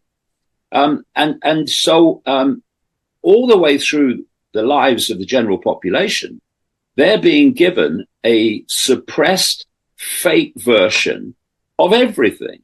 In fact, it's inverted. Everything's inverted. The whole thing is upside down. And this difference in knowledge of the agenda and of reality compared with the cult is the very foundation of human control. And what they're terrified of, hence all the censorship, is that information will start circulating among the population. Because once it does, especially about the nature of reality, then suddenly things that seem impossible become perfectly explainable. Now, if you listen to David Icke, you will have heard him talk about human acquiescence and us complying with our own enslavement thousands of times. It's the main point that he makes about why we're in the situation we're in is because people actually submit to an illegitimate authority, that no man has the right to rule over another. Authority of one man over another is always morally wrong. When you understand the difference between right and wrong, and violence and force, and voluntarism versus a dictatorship, being ruled over by, whether it be by evil people or good people, being ruled over is always morally wrong. So of course, we should never comply with our own enslavement. But how are you ever going to get through to the millions of people that program their brains on the television's nightly mind control program, which they falsely believe is news? People watch the news every night. It's not news at all. It is social engineering. It's a mind control program. And we live in a world of people that tune into that. So they're never going to learn the truth about anything, let alone these unseen laws that govern our existence. I mean, because they would want to know how they can be more prosperous and free. I see the poor, unfortunate people that work in the shops around me, and, old ladies who are still working on the checkout in a supermarket. I talk to them. I just, like most people, I just talk to people everywhere I go. And old ladies who are still working in a retirement age saying how they can just never get ahead. I mean, this is devastating. This is cruelty of the highest order, to be enslaving the elderly for the greed of the men who are behind this BlackRock and Vanguard. People tend to name the corporations as though it's the corporations that are guilty of the crimes. No, they're men. They're just people. They have names. They can go to prison. They can have their assets seized just like anyone else. And that's what needs to happen. But how do we get through to the millions of people that just program their brains every night? It's going to take a united effort. When you look at how the ruling class have this lockstep approach, they own all the media, so they can pump out the same message on every TV channel, every radio station, every newspaper, everywhere we look. When they want to pump out a narrative, it will program the minds of everybody who is susceptible to it. On the other hand, people who want to live in freedom only speak independently and individually. How can they ever compete? Please think about this. How can you ever compete? You know, I'm going to be sending this video to people who have a large platform, and I'm begging you, please think about it. How can you ever compete with such perfect collaboration that the enemy has? The only possible way is a similar level of collaboration. And of course, I've been talking about this since my video number 20, I think. Or actually, no, I think I first started talking about this in video 10. I called it Team. Truth Engaged. Oh, I've forgotten now, but from video 10, then video 20 again, and then this video here, video 40, was where I spent weeks on this video, saying that all people in the independent media need to unite behind a single message and all spread that message at the same time. This is something that I believe is really, if you can think of anything else that's going to give us a chance, ignore what I'm saying. Go with your idea. I have not heard anything from anyone that remotely even compares to this idea that I've been trying to share for so long. And I am aware that there is a risk that all the people that unite together behind this single message could then be labeled as a dissident group and immediately just cancelled off the internet. My understanding that that could be a fear is what sort of makes me hold back. And I haven't pushed this so hard because I don't want to come across as though some controlled opposition who's trying to set everybody up to unite together so that you can all be cancelled at once. I'm looking to you guys for the solution. So I would be totally devastated by that just as much as anybody else. Actually, I can't even say that because I have no following. You can take me off the internet. It's not going to make any difference to my life. I understand the level of risk that I'm asking people to take. I don't feel good about asking people to do anything. I don't ask people for help. I am independent to the point of it being not good for me. I would do well to learn to lean on people a little bit. So I'm not somebody who likes to ask anybody for anything. And I'm not asking anybody to do this for me. It's not for me. I'm asking you to do this for humankind, for everyone. Because without some form of collaboration and organizational structure, we cannot compete with an enemy that is so highly organized. And the thing is about the risk of once you all band together, then suddenly being cancelled at once, please think about what they're doing. Look at what's happening now. I'll insert a clip from Gareth Ike here.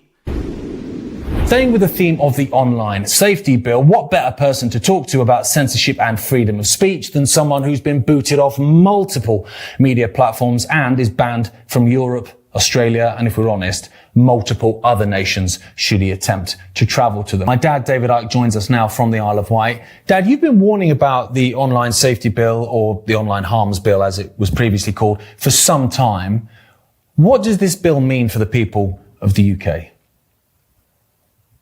Well, not just the UK, Gaz. Of course, it has implications for the wider world in terms of its impact on the so-called big tech companies in Silicon Valley.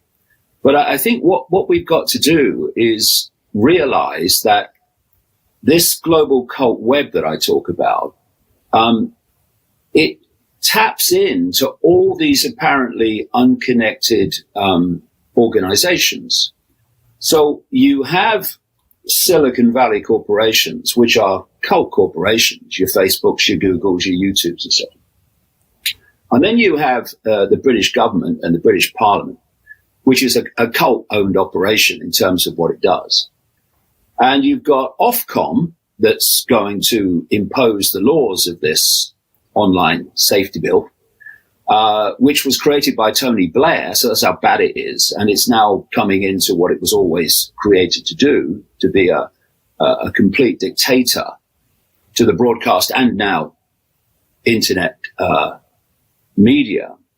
But if you get to the level of the web, well, that which is imposing the bill attaches to the web. Silicon Valley, which is affected by the bill, attaches to the web. So you can, so at that web level, they're on the same side and they're pushing in the same direction towards this global dystopia. So when we see this bill squeezing and squeezing and squeezing what is deemed misinformation and disinformation to the point where they're picking off people that they weren't picking off before. And the idea is, I've been saying this since for decades now, the idea is that they create a situation where people will not hear or see anything that the authorities, the cult, ultimately don't want them to hear and see. And we're going step by step by step towards that. And this online safety bill is a really big step. And the more vicious the totalitarian state becomes, the more likely it is that you will want to speak against it and it's going to affect you. So before they go too far with it, the more of you that band together, the stronger you will be. So if they do try to cancel you all at once, you could have hundreds or thousands of media personalities, all the media personalities that come together. The more of you that come together, the more strength that you will have as an organization, the less likely or the less easy it will be for them to just shut you down. When so many of you are joined together, let's say they try to shut you down, well, because you're all joined together, you will be able to hire the best legal team, which would be an absolute disaster. Don't get me wrong. I mean, I understand the risk that I'm suggesting here. The point that I'm making is you cannot take that risk and you're going to be cancelled anyway. They're getting everyone. They're going to get it to the point where nobody is allowed to say anything that isn't pre-approved by these evil monsters that call themselves our government and the people controlling them. That is the direction we're going in anyway. So what I'm trying to say is you either take a risk on really defeating tyranny by working together to spread a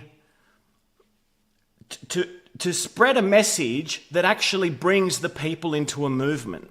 So if you go back and listen to this video number 40, my suggestion was spread the message that everybody just needs to go to their police station with the page 7 of the Pfizer data and show them that they were deliberately had years wiped off their life and their family and friends who died were deliberately murdered. It's just a piece of evidence that is undeniable, that should be being spread around to every police station. Every police officer in every police station needs to see that they have been victimized.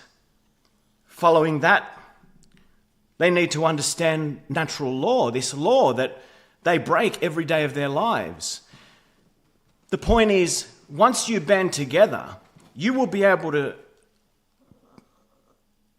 have your viewership get on board and join a movement. As long as you speak your solutions independently from one another, nobody listens to you. I mean, we listen, but nobody's ever going to do anything that you say because we all think that we're the only one that heard it.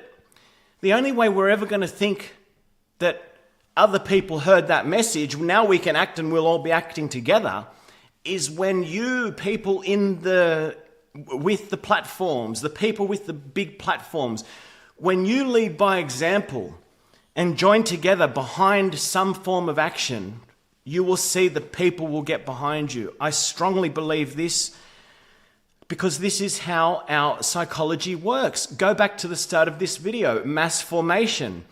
They used our tendency to develop these mass formations. They use it against us. As David Icke was just saying, they have hidden knowledge about human consciousness and they use it against us, but we can use it too. And so now I want you to learn a little bit more about natural law from somebody who is the world #1 expert who has been studying this firsthand as a member of secret societies himself. In his earlier years, he got mixed up in Satanism, and that's how we learned about this law. But he's also a student of the mystery traditions. So I forgot what they're all called, the Rosicrucians and Kabbalah. And when you study the ancient mystery traditions, and the type of information that the secret societies they all have access to, they all learn about this stuff. That's the only way you can ever get your level of knowledge onto the same plane as the secret societies and the oligarchs that are ruling over us. Mark Passio has done that. This is really critical knowledge that every human being needs to have. When you listen to it, you will feel the sense in it. It will help you to look at our world and actually see how it is that these rulers rule over us, how they keep us where they want us by getting us to be completely unconscious about our level of morality. It's really, it's weird for me to talk about morality because I've never felt that I'm any more moral than anybody else. But now that I understand this law and I can actually see the consequences of immorality, it's less about me, but it allows me to look at the structures in our world and see why they do all this. A lot of people can't put together why they do the things that they do. But when you understand this law, everything just makes so much more sense. If you think deeply about it and you look at the way society works and you imagine to yourself, imagine if police and military lived in alignment with moral principles. If they all knew that violence is wrong, it's immoral, and they're not to do it. Of course, using physical force when there is a threat, that's morally the right and righteous thing to do. But to initiate harm against others is wrong. When the police and military understand that and choose to live in alignment with that, what that will do is it will totally strip all the power from the ruling class. Because remember, the only power that the ruling class have is the power to get police and military to go out and inflict violence on people. Nobody wants to be the victim of violence. That's the reason why I might not even want to be making these videos, because I could surely become the victim of their violence. For me, it's a different story. I don't even want to live in this world if these monsters get away with what they're doing. So bring violence if you want. But as far as the power that these evil oligarchs have, it is all at the hand of, they're like, puppeteering the armed forces. So the most sickening thing about it is they don't even have to break natural law. They're not even the ones that transgress against God's moral law. They send out the armed forces to go and do their dirty work for them. So when it comes to the time when our consciousness leaves our body, or should I say when the police and military, when their consciousness leaves their body, they're the ones that are going to have to answer for what they've done. The multi-billionaires and trillionaires who just use them to rule over everybody with an iron fist, let's hope they have to answer for what they've done. But just on the understanding of natural law, they are actually not breaking it. They're just telling people to break these moral laws on their behalf. It's amazing. It's a powerful set of knowledge for everybody to arm yourselves with. I think it's critically important that everybody be armed with this knowledge in order to make some progress in this fight against tyranny that we have. So I'm going to play some clips from, I'll put them all together into the shortest amount possible, but to give you an understanding of natural law from Mark Passio's documentary called The Science of Natural Law. Have a look. The word occult simply means hidden. The occult refers to hidden knowledge that is not commonly known by the vast majority of human beings. Occultism is a body of knowledge which encompasses the study of hidden laws of nature.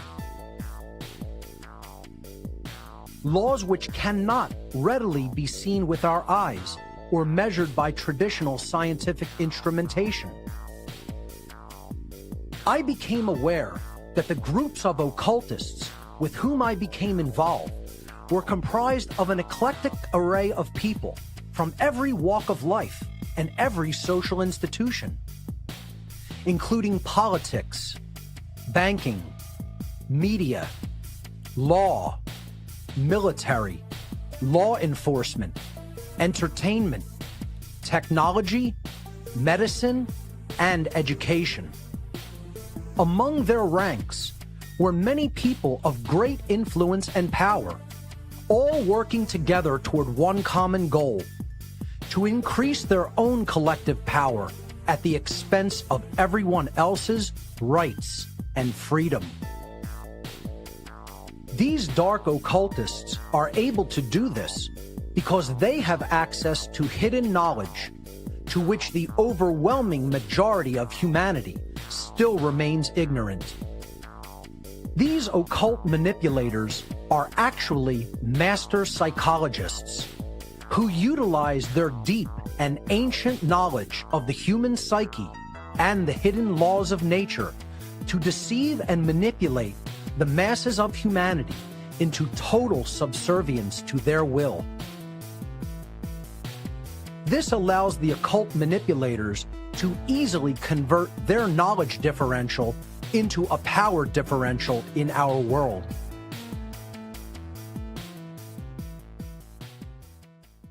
After a profound crisis in conscience, I eventually made the free will decision to cease my involvement in the world of dark occultism.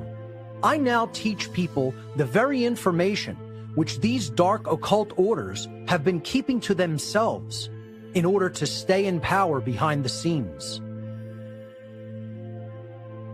The ultimate hidden knowledge which they have been holding back from humanity's awareness is called natural law, and it is the secret of all so-called secret societies throughout human history.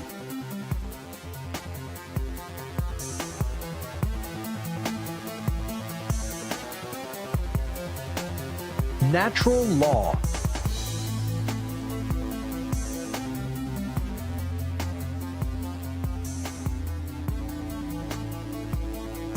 What is natural law?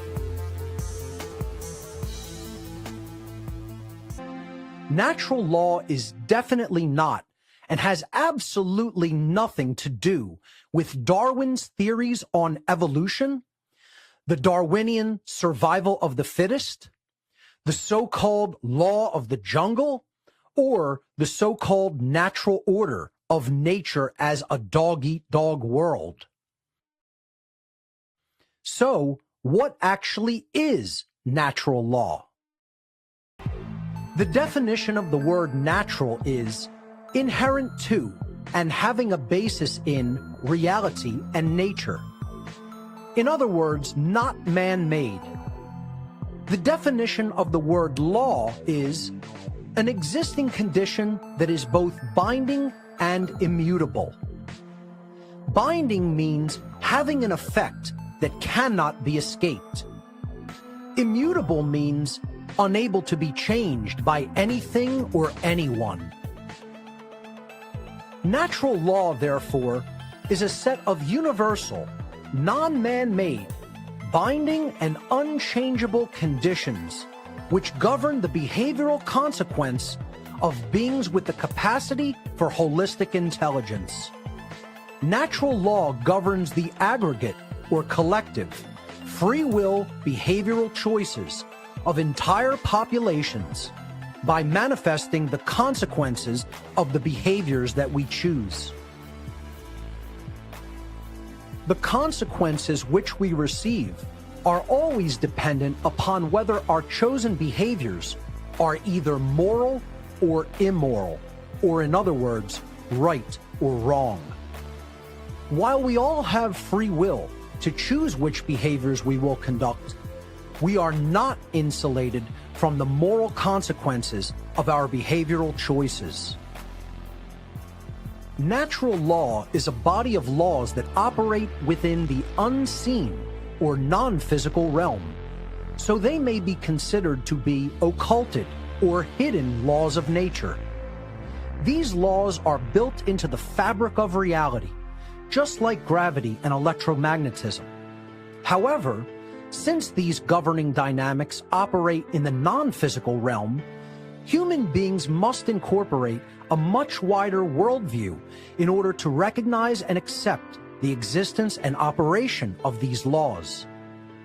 The understanding of natural law is absolutely not a belief system or a religion. The workings of natural law can be discovered and understood through its observable, measurable, and repeatable effects in our world.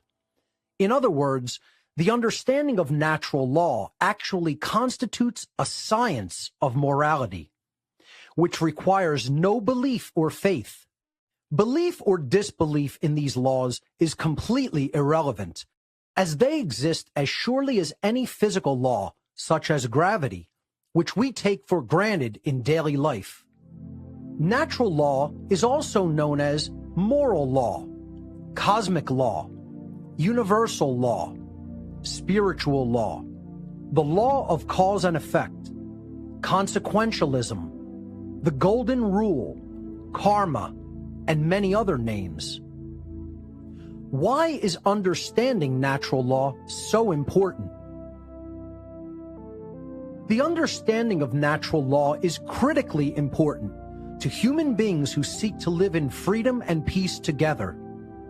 Since natural law delivers the consequences of an entire society's behavioral choices based on whether their behavior is moral or not, it is of fundamental importance for human beings to know with certainty what the difference between right behavior and wrong behavior actually is.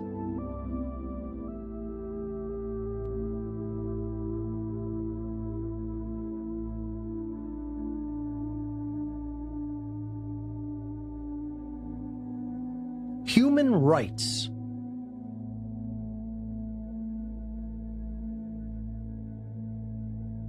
Do human beings have inherent rights?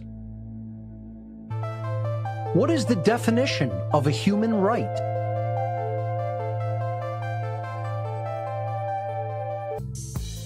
A right is an action that does not initiate harm to another sentient being. Most human beings cannot correctly provide that simple definition when asked. This is the primary reason that human beings are losing their rights and freedom. How can we possibly keep what we cannot even properly define? A right must be defined in the negative. This means that we can arrive at an understanding of the infinite amount of rights we have by knowing the very small amount of actions that are not rights, actions which are wrongdoings, behaviors which do initiate harm to other sentient beings. This list of harmful behaviors includes murder, assault, rape, theft, trespass, coercion, and willfully lying. If we analyze each of the wrongdoings in turn, we can find that they are all variations of theft in one form or another. Murder is the theft of life which is not rightfully ours to take. Assault is the theft of another's well-being without right. Rape is the theft of free will sexual association. Theft is the stealing of property. Trespass is the theft of the security of one's living domain. Coercion is the theft of free will choice via violence or duress. And willfully lying is the theft of necessary information, which negatively impacts someone else's ability to engage in informed decision-making. These immoral behaviors constitute the very definition of violence. Violence is the initiation of harmful behavior against other sentient beings. The list of harmful behaviors just explained are transgressions against natural law because they are violations of the inherent rights of others. To violate the inherent rights of other beings through theft is actually what is meant to conduct violence. Since all wrongdoings are forms of theft, the natural law of moral conduct can ultimately be summed up in two words: don't steal.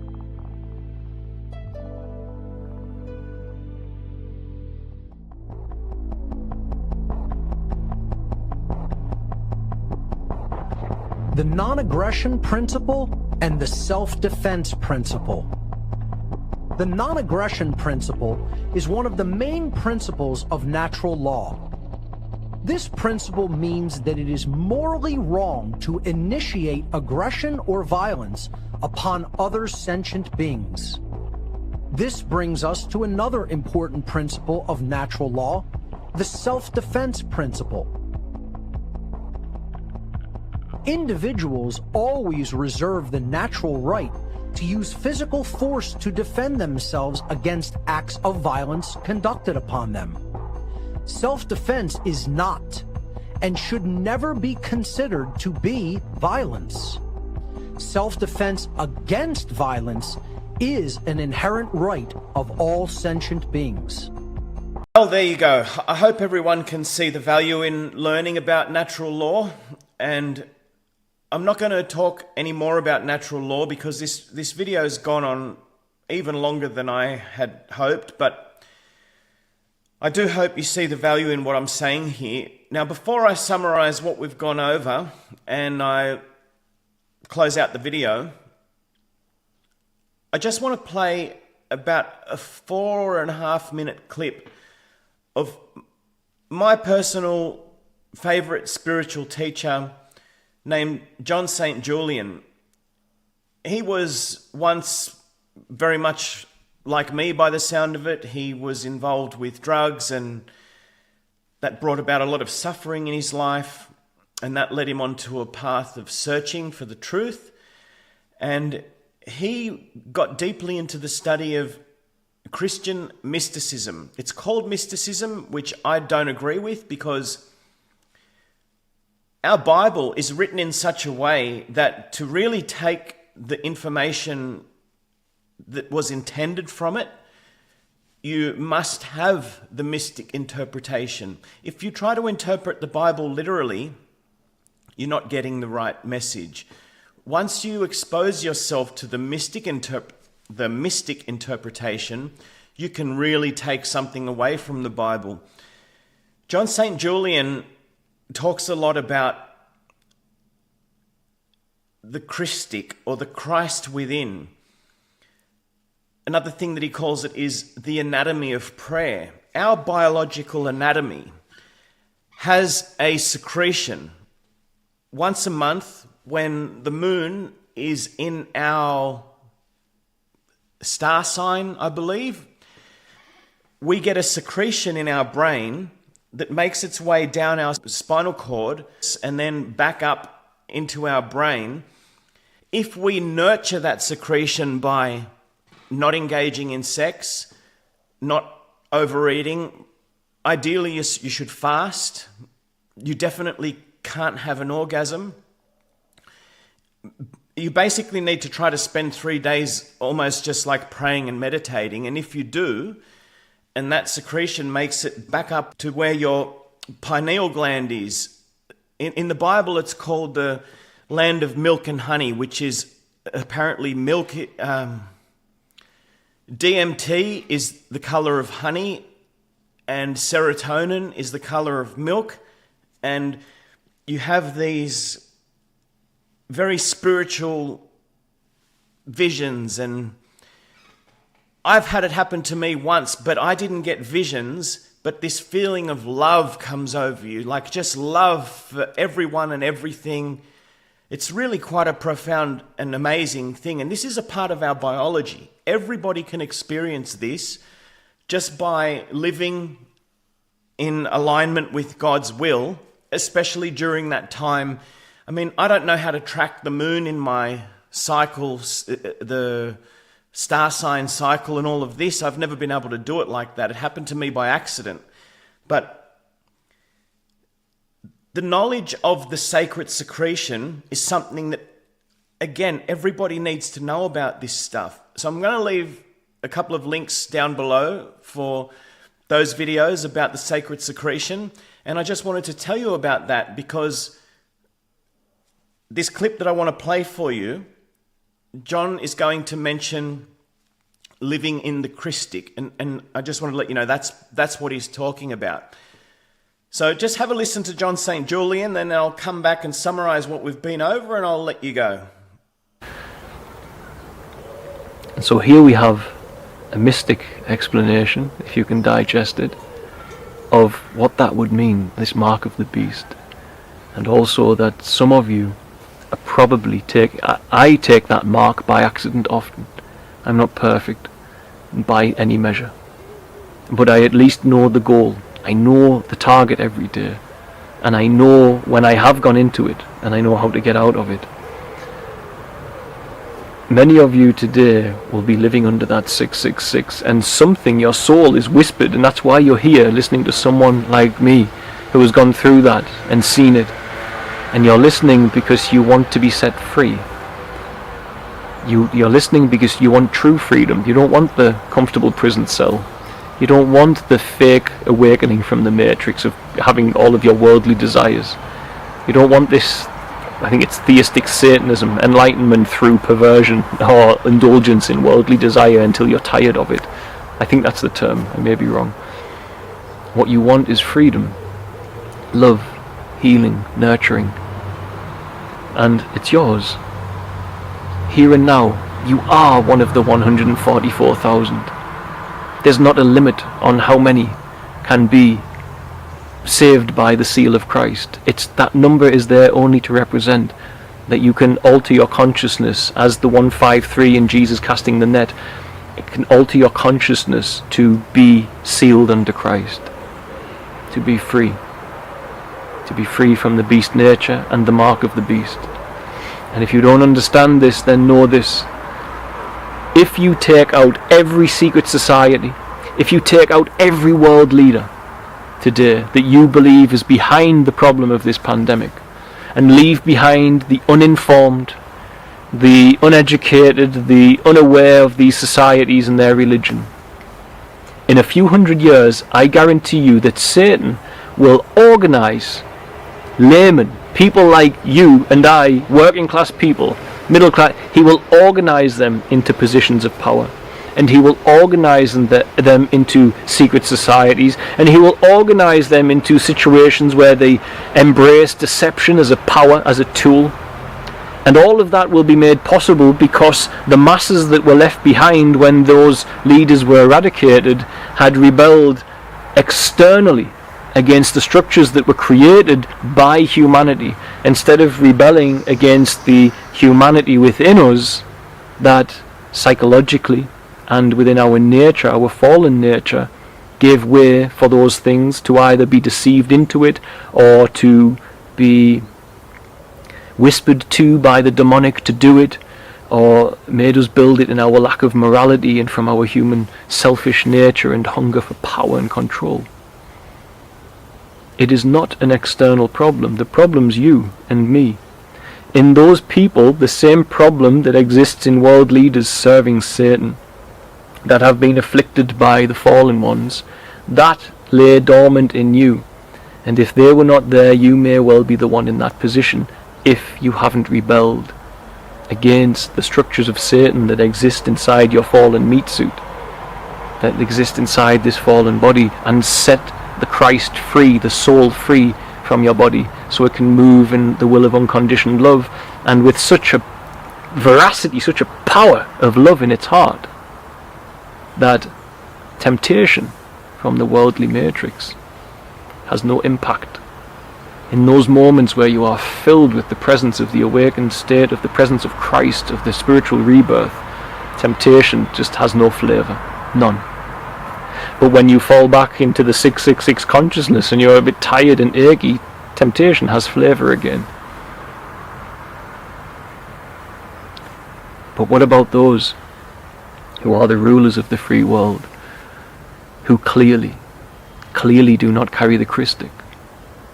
I've seen the contents of Hunter Biden's laptop, and I can guarantee his father does not carry the Christic, or those demons would not have controlled that man into such depravity. You see, we wrestle not against flesh and blood, but spiritual wickedness in high places, and the mark of the beast you should worry about has got nothing to do with the future. It's the mark you take today. God bless, guys. I love you all. So even though John St. Julian was talking about the mark of the beast, I'm sure that you can put together the reason I shared that is because ultimately what he's talking about is education. It's the people of the world that need to understand the necessity to live in alignment with moral principles for everyone. If everybody knew the importance of that, we wouldn't have to raise a finger against these demonic oligarchs who are ruling over us this way. Their power would just cease to exist. They would lose all the control they have simply by enlightening the population with hidden knowledge. Really, that's the ultimate solution. There's no need for violence. There's no need for harm to come to anyone, but it will bring about infinite abundance and prosperity for everyone. I wish I could have got across this message in a 20 or 30 minute video. I intend to send this video to people whose time is very valuable, and to ask them to spend 3 hours watching something, I mean, I almost feel like it's unrealistic that they're not even going to try and listen for 3 hours. I just hope that as we've moved through this, I hope that the things that I've been saying have been resonating with you so that you stay with me and see the value in what I'm saying. There's some knowledge that you just can't get across in 10 or 15 minutes. So this is just how long it had to be. Now, I'll just go over a quick summary to make sure that the message that I've been trying to get across is the message that you have heard. So we started off with the Chris Hedges report. He interviewed Matt Kennard. Matt Kennard told us about the ISDS shadow legal system that makes it almost impossible for our politicians to go against anything that the corporations want. This system that was put in by a Nazi collaborator has led to private mercenaries in many countries outnumbering police and military personnel.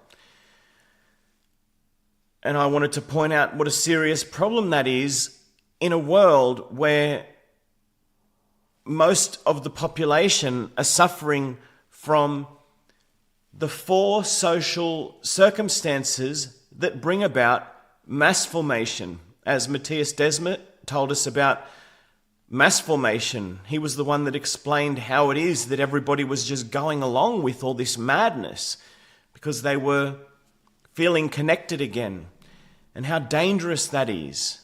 And my point was to show that that is exactly the situation that we are still in today. At any moment in time, all it's going to take is for the dictators that are ruling over us to spread another narrative through the media, and the order followers of our world will be set upon us. You know, we'll be like lambs to the slaughter because they don't know any better. They have no idea about the spiritual laws that they're breaking.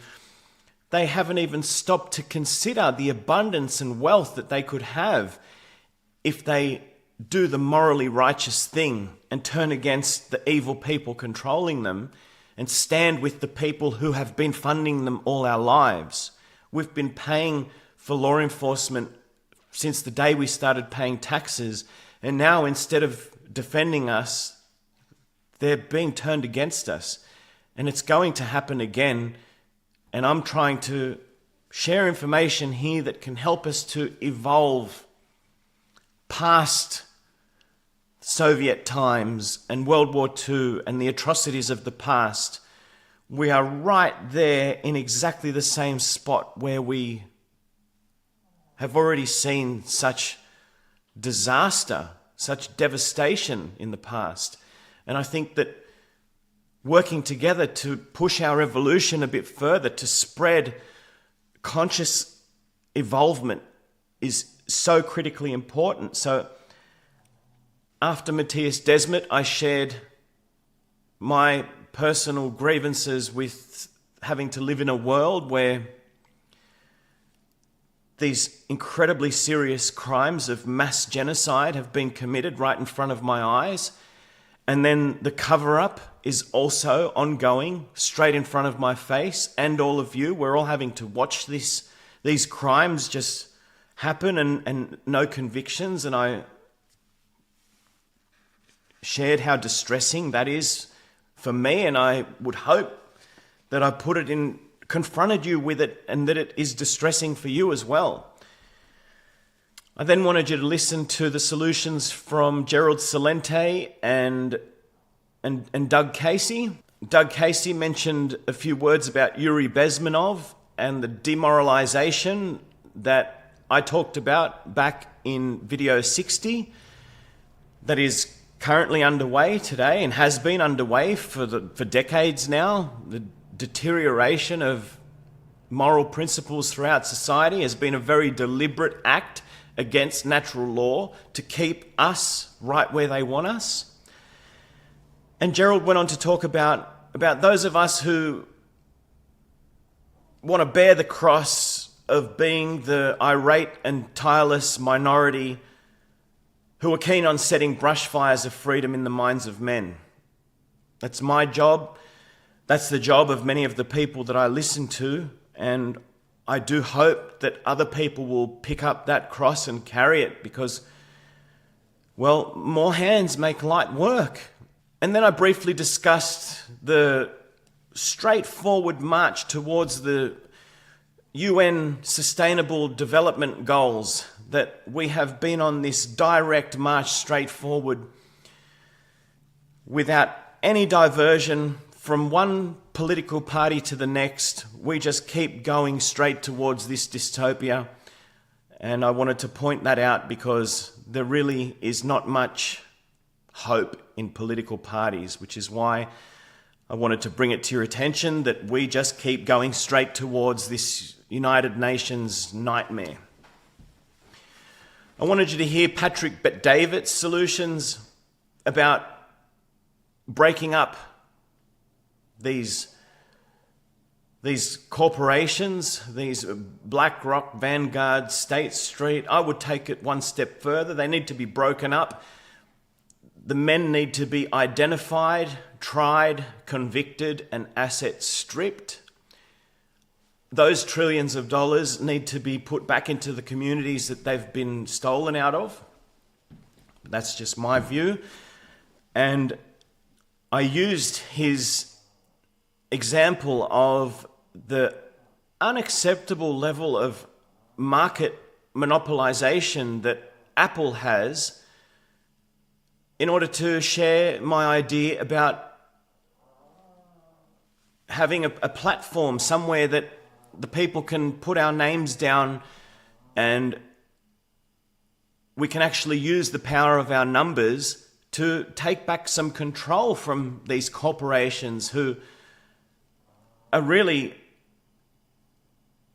involved in seriously totally unacceptable levels of intrusion into our privacy and our lives that they just should not be having.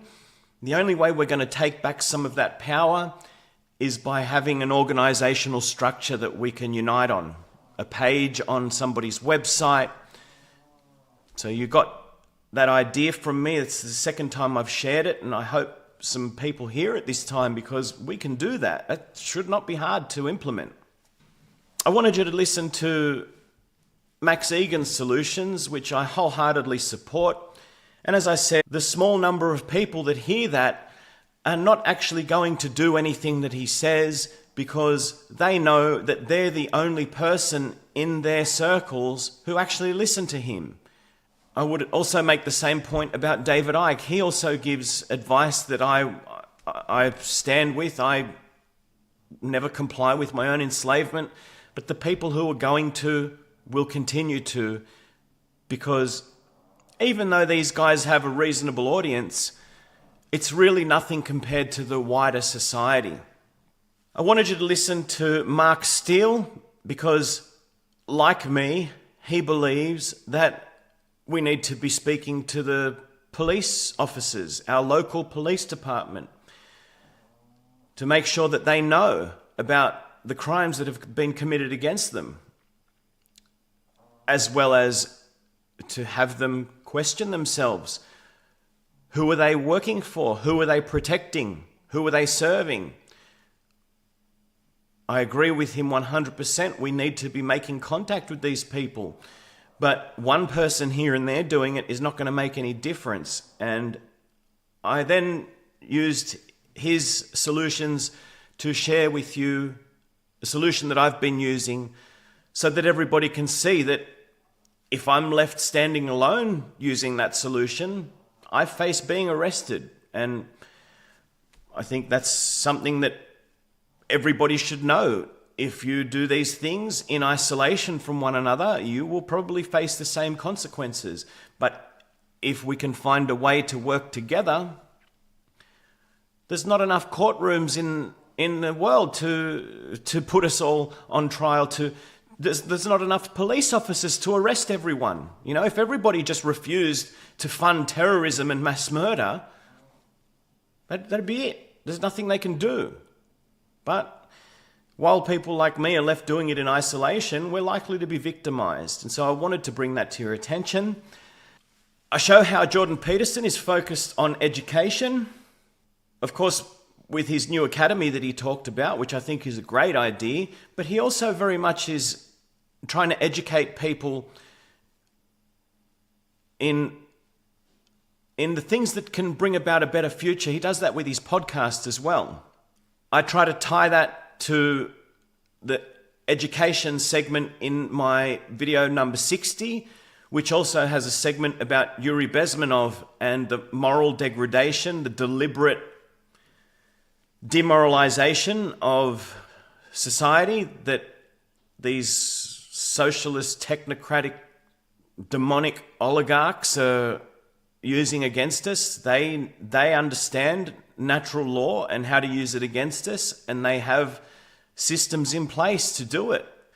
So it was Jordan Peterson's focus on education that gave me a good place to start my discussion on natural law.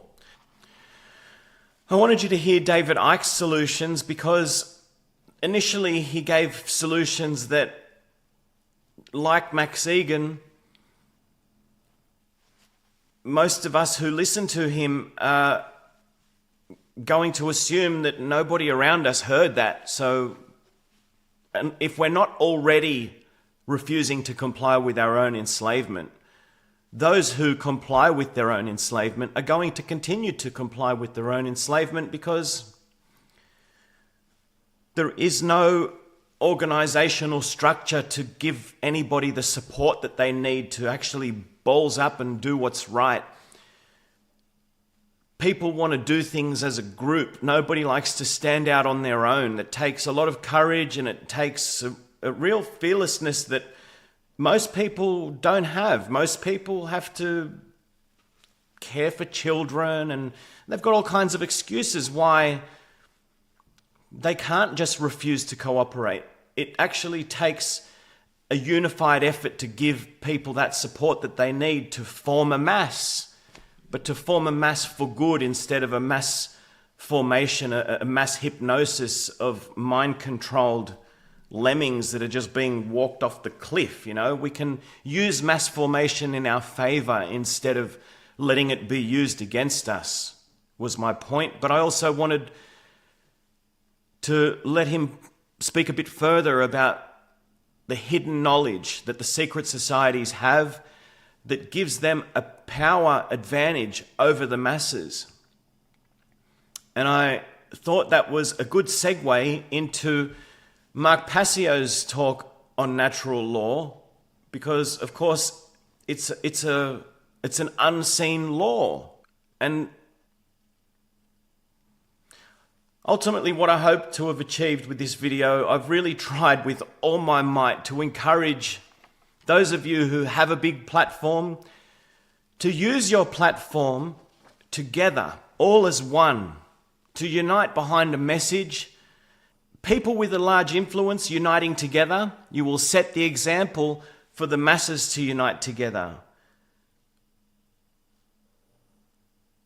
And it is a movement of unity like that that will have the power to bring about whatever we want.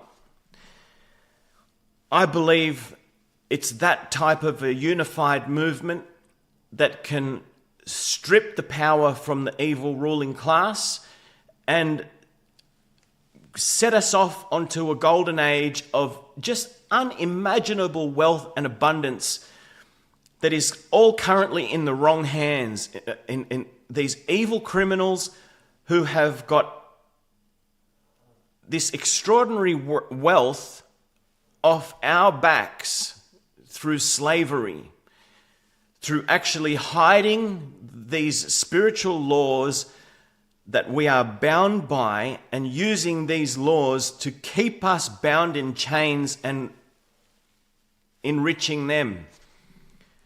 When we can spread that knowledge to the masses, we can simultaneously strip the evil ones of their power, enrich the people again, bring about unity that will encourage ourselves and each other to take responsibility for our own well-being, for the future that we want. The politicians, they're only responsible for enriching themselves. So if we want to have a prosperous future, we have to take responsibility. And the masses, doesn't matter how good their intentions might be, if they have nowhere to look for leadership, how can they do anything? They're helpless. You know, when I was a small child, there used to be a show on called Allo Allo. It was about World War II. My dad and I used to laugh about, there was this chauvinist in there who, my dad was a single dad. There were no women in the house. So the things that he could joke about, you might not joke about if there were women in the house. But I remember laughing about this show with him, and I still to this day remember that they had this phone, no, it wasn't a phone, it was like a little radio thing. It was set in World War II in a restaurant, and they would all gather around. When the Gestapo weren't in the restaurant, they would all gather around this radio, and the radio was where they got their instructions for what they were going to do, because they were the resistance. They were French people. It was a French restaurant where they were the resistance, but the Gestapo, the Germans, would actually come and eat in that restaurant. So they would have to serve them and, act like they were all in line with Hail Hitler and all of this. But when the Gestapo weren't in the restaurant, they would gather around this little radio and pick up their instructions on how they were going to resist the tyranny. And the reason I tell you that story about that comedy show that I used to watch is because things are the same today. Perhaps worse, because we don't have a little radio to turn to for instructions. It doesn't matter how much the people might want to do. If we have no way to organize our numbers, we are helpless. And I know that by suggesting that people who have worked their whole lives to build up a big platform, to join forces together could possibly put you at risk, but we are all at risk anyway. And the most important thing to remember when considering whether or not you might be inclined to do something like this, I want to share a life lesson that has proved to be on point 100% of the time. When I make decisions from a place of fear, I live to regret it. I've missed out on opportunities that I will never forget because I made my decision on how I was going to move forward from a place of having fear about the result. Whenever I made decisions without allowing fear to intrude, when I made my decisions based on anything but fear, anything, it doesn't have to be love, it doesn't have to be hate, it doesn't have to, well, hate is fear, but it doesn't have to be anything in particular as long as it's not fear. When you make decisions based on fear, you will suffer for it. That's my experience. Look, I can't say that that's what will happen to you, but if I was talking to my own son or my own brother, that's the advice I would give. Don't ever make decisions based on fear because it will always bite you in the ass and you'll live to regret it. And if the people who have a large platform fear supporting each other and working together, I believe that we're all going to pay for that fear. So I really hope that I've inspired you to at least contemplate the power that you could have by working together. And if I've got you thinking about that, then I've done my job here. Below this video, I've done my best in trying to round up a number of email addresses of some of the people that I could think of that have a large audience. Of course, there's many more. I only listen to a small handful of people, and really this video has taken so much out of me that searching for email addresses, I was kind of limited in how much time I could spend doing that. But I've put about 8 or 9 email addresses there. For those of you who see the sense in what I'm saying, if you agree with what I'm suggesting here, there's not much point in just you agreeing with me. That's not going to do anything. If you would help get this message out by putting an email together where you just put all the email addresses are CC'd together. And what that will do is it will send this video to the type of people who can act on this, and it will also give them each other's email address so they can start to communicate with each other. Of course, I'm going to send that email out, but the people I'm talking about get thousands of emails a day. I'm going to send it once, and it could very easily be just completely overlooked, and all the work that I've put into this video will be for nothing.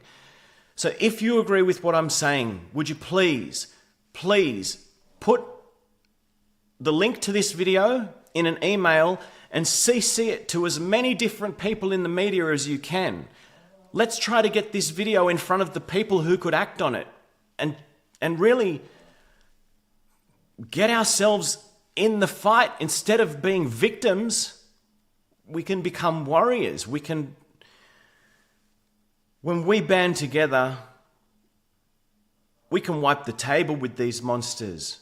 We just need to organize ourselves. And I need your help. The world needs your help. If you saw this video, the people of the world need you to help get this information in front of those who can use it.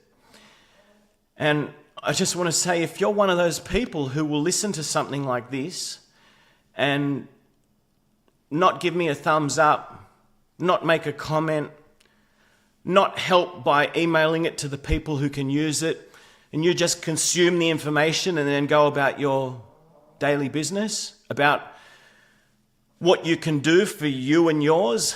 You wake up every day thinking about what you're going to do for your life and your family and you. You're the problem.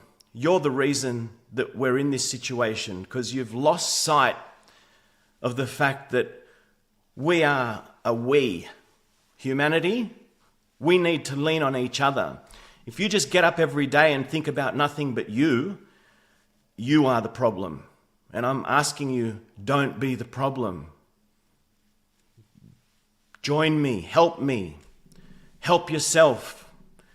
Share these ideas with the people who can use it. That's the best I can do. I really do appreciate you sharing your time with me. It means a lot that you've stayed with me right through to the end.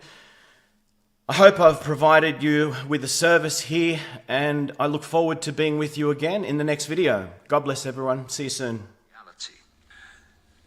PC fascism is founded on the premise that no one should be offended.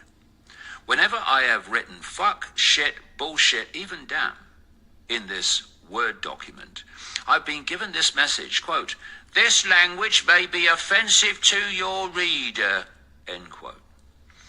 These AI text and grammar guides are also manipulating the use of language.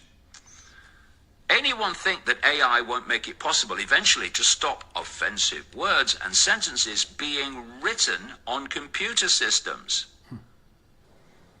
Even written. Well, fuck that shit and damn that bullshit. My computer is giving me a funny look. I think it's offended. The code. These AI text and grammar guides are also manipulating the use of language. Anyone think that AI won't make it possible eventually to stop offensive words and sentences being written on computer systems? Even written. Well, fuck that shit and damn that bullshit. My computer is giving me a funny look. I think it's offended. The cult couldn't care less if anyone is offended about anything. It couldn't care less about you, period. No shit. To its operatives, offense is only a wonderful excuse to delete language that exposes its agenda. Wokers are told and encouraged to be offended by everything and everyone. The more offense, the greater the excuse to curtail words and opinions. Taking offense is a byproduct of insecurity, and if you want to see extremes of insecurity, then find yourself a woker. I don't know what it's like to be offended. I make the decision not to be. We all have the power not to be offended. It's a choice. If someone says something you don't like, there is the choice of being offended or laughing and getting on with your life. To take offense is to give your power to that and those which offend you. To walk away and laugh is to take your power with you when you go. The cult needs weak people and weak minds that are easily offended. It's another program. I can't help but take offense to that. Attacks on toxic masculinity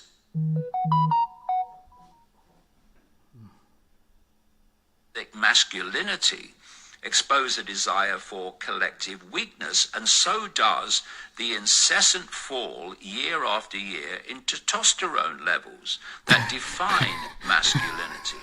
Boys are manipulated not to express masculine traits by a school curriculum and peer pressure designed to weaken them and make them ashamed of who they are.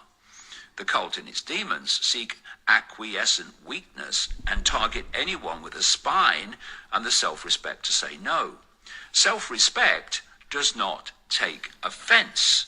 It laughs in the face of the apparently offensive and walks on by unaffected. Can you imagine how wokers would have coped with the more than 30 years of ridicule, demonization, and abuse that has been directed at me? It makes me chuckle just thinking about it.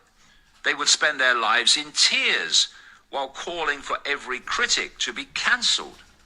I just laugh at my abusers, shake my head, and thank my good fortune that I'm not them. Can you imagine being Piers Morgan? Oh my goodness, the thought of it gives me chills. Quakers, academics, and activists.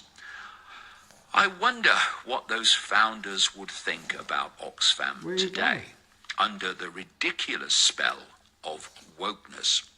Organizations galore have lost sight of their original focus to be diverted into the woke agenda, and Oxfam, which has had its share of scandals, is clearly right up there with its Inclusive Language Guide, published in 2023. Orwell would have had his head in his hands in an incredulous double facepalm. Firstly, the guide apologizes for publishing in the English language, which it calls the language of a colonizing nation, and acknowledges the Anglo supremacy of the sector as part of its coloniality. Is that something to do with the colon?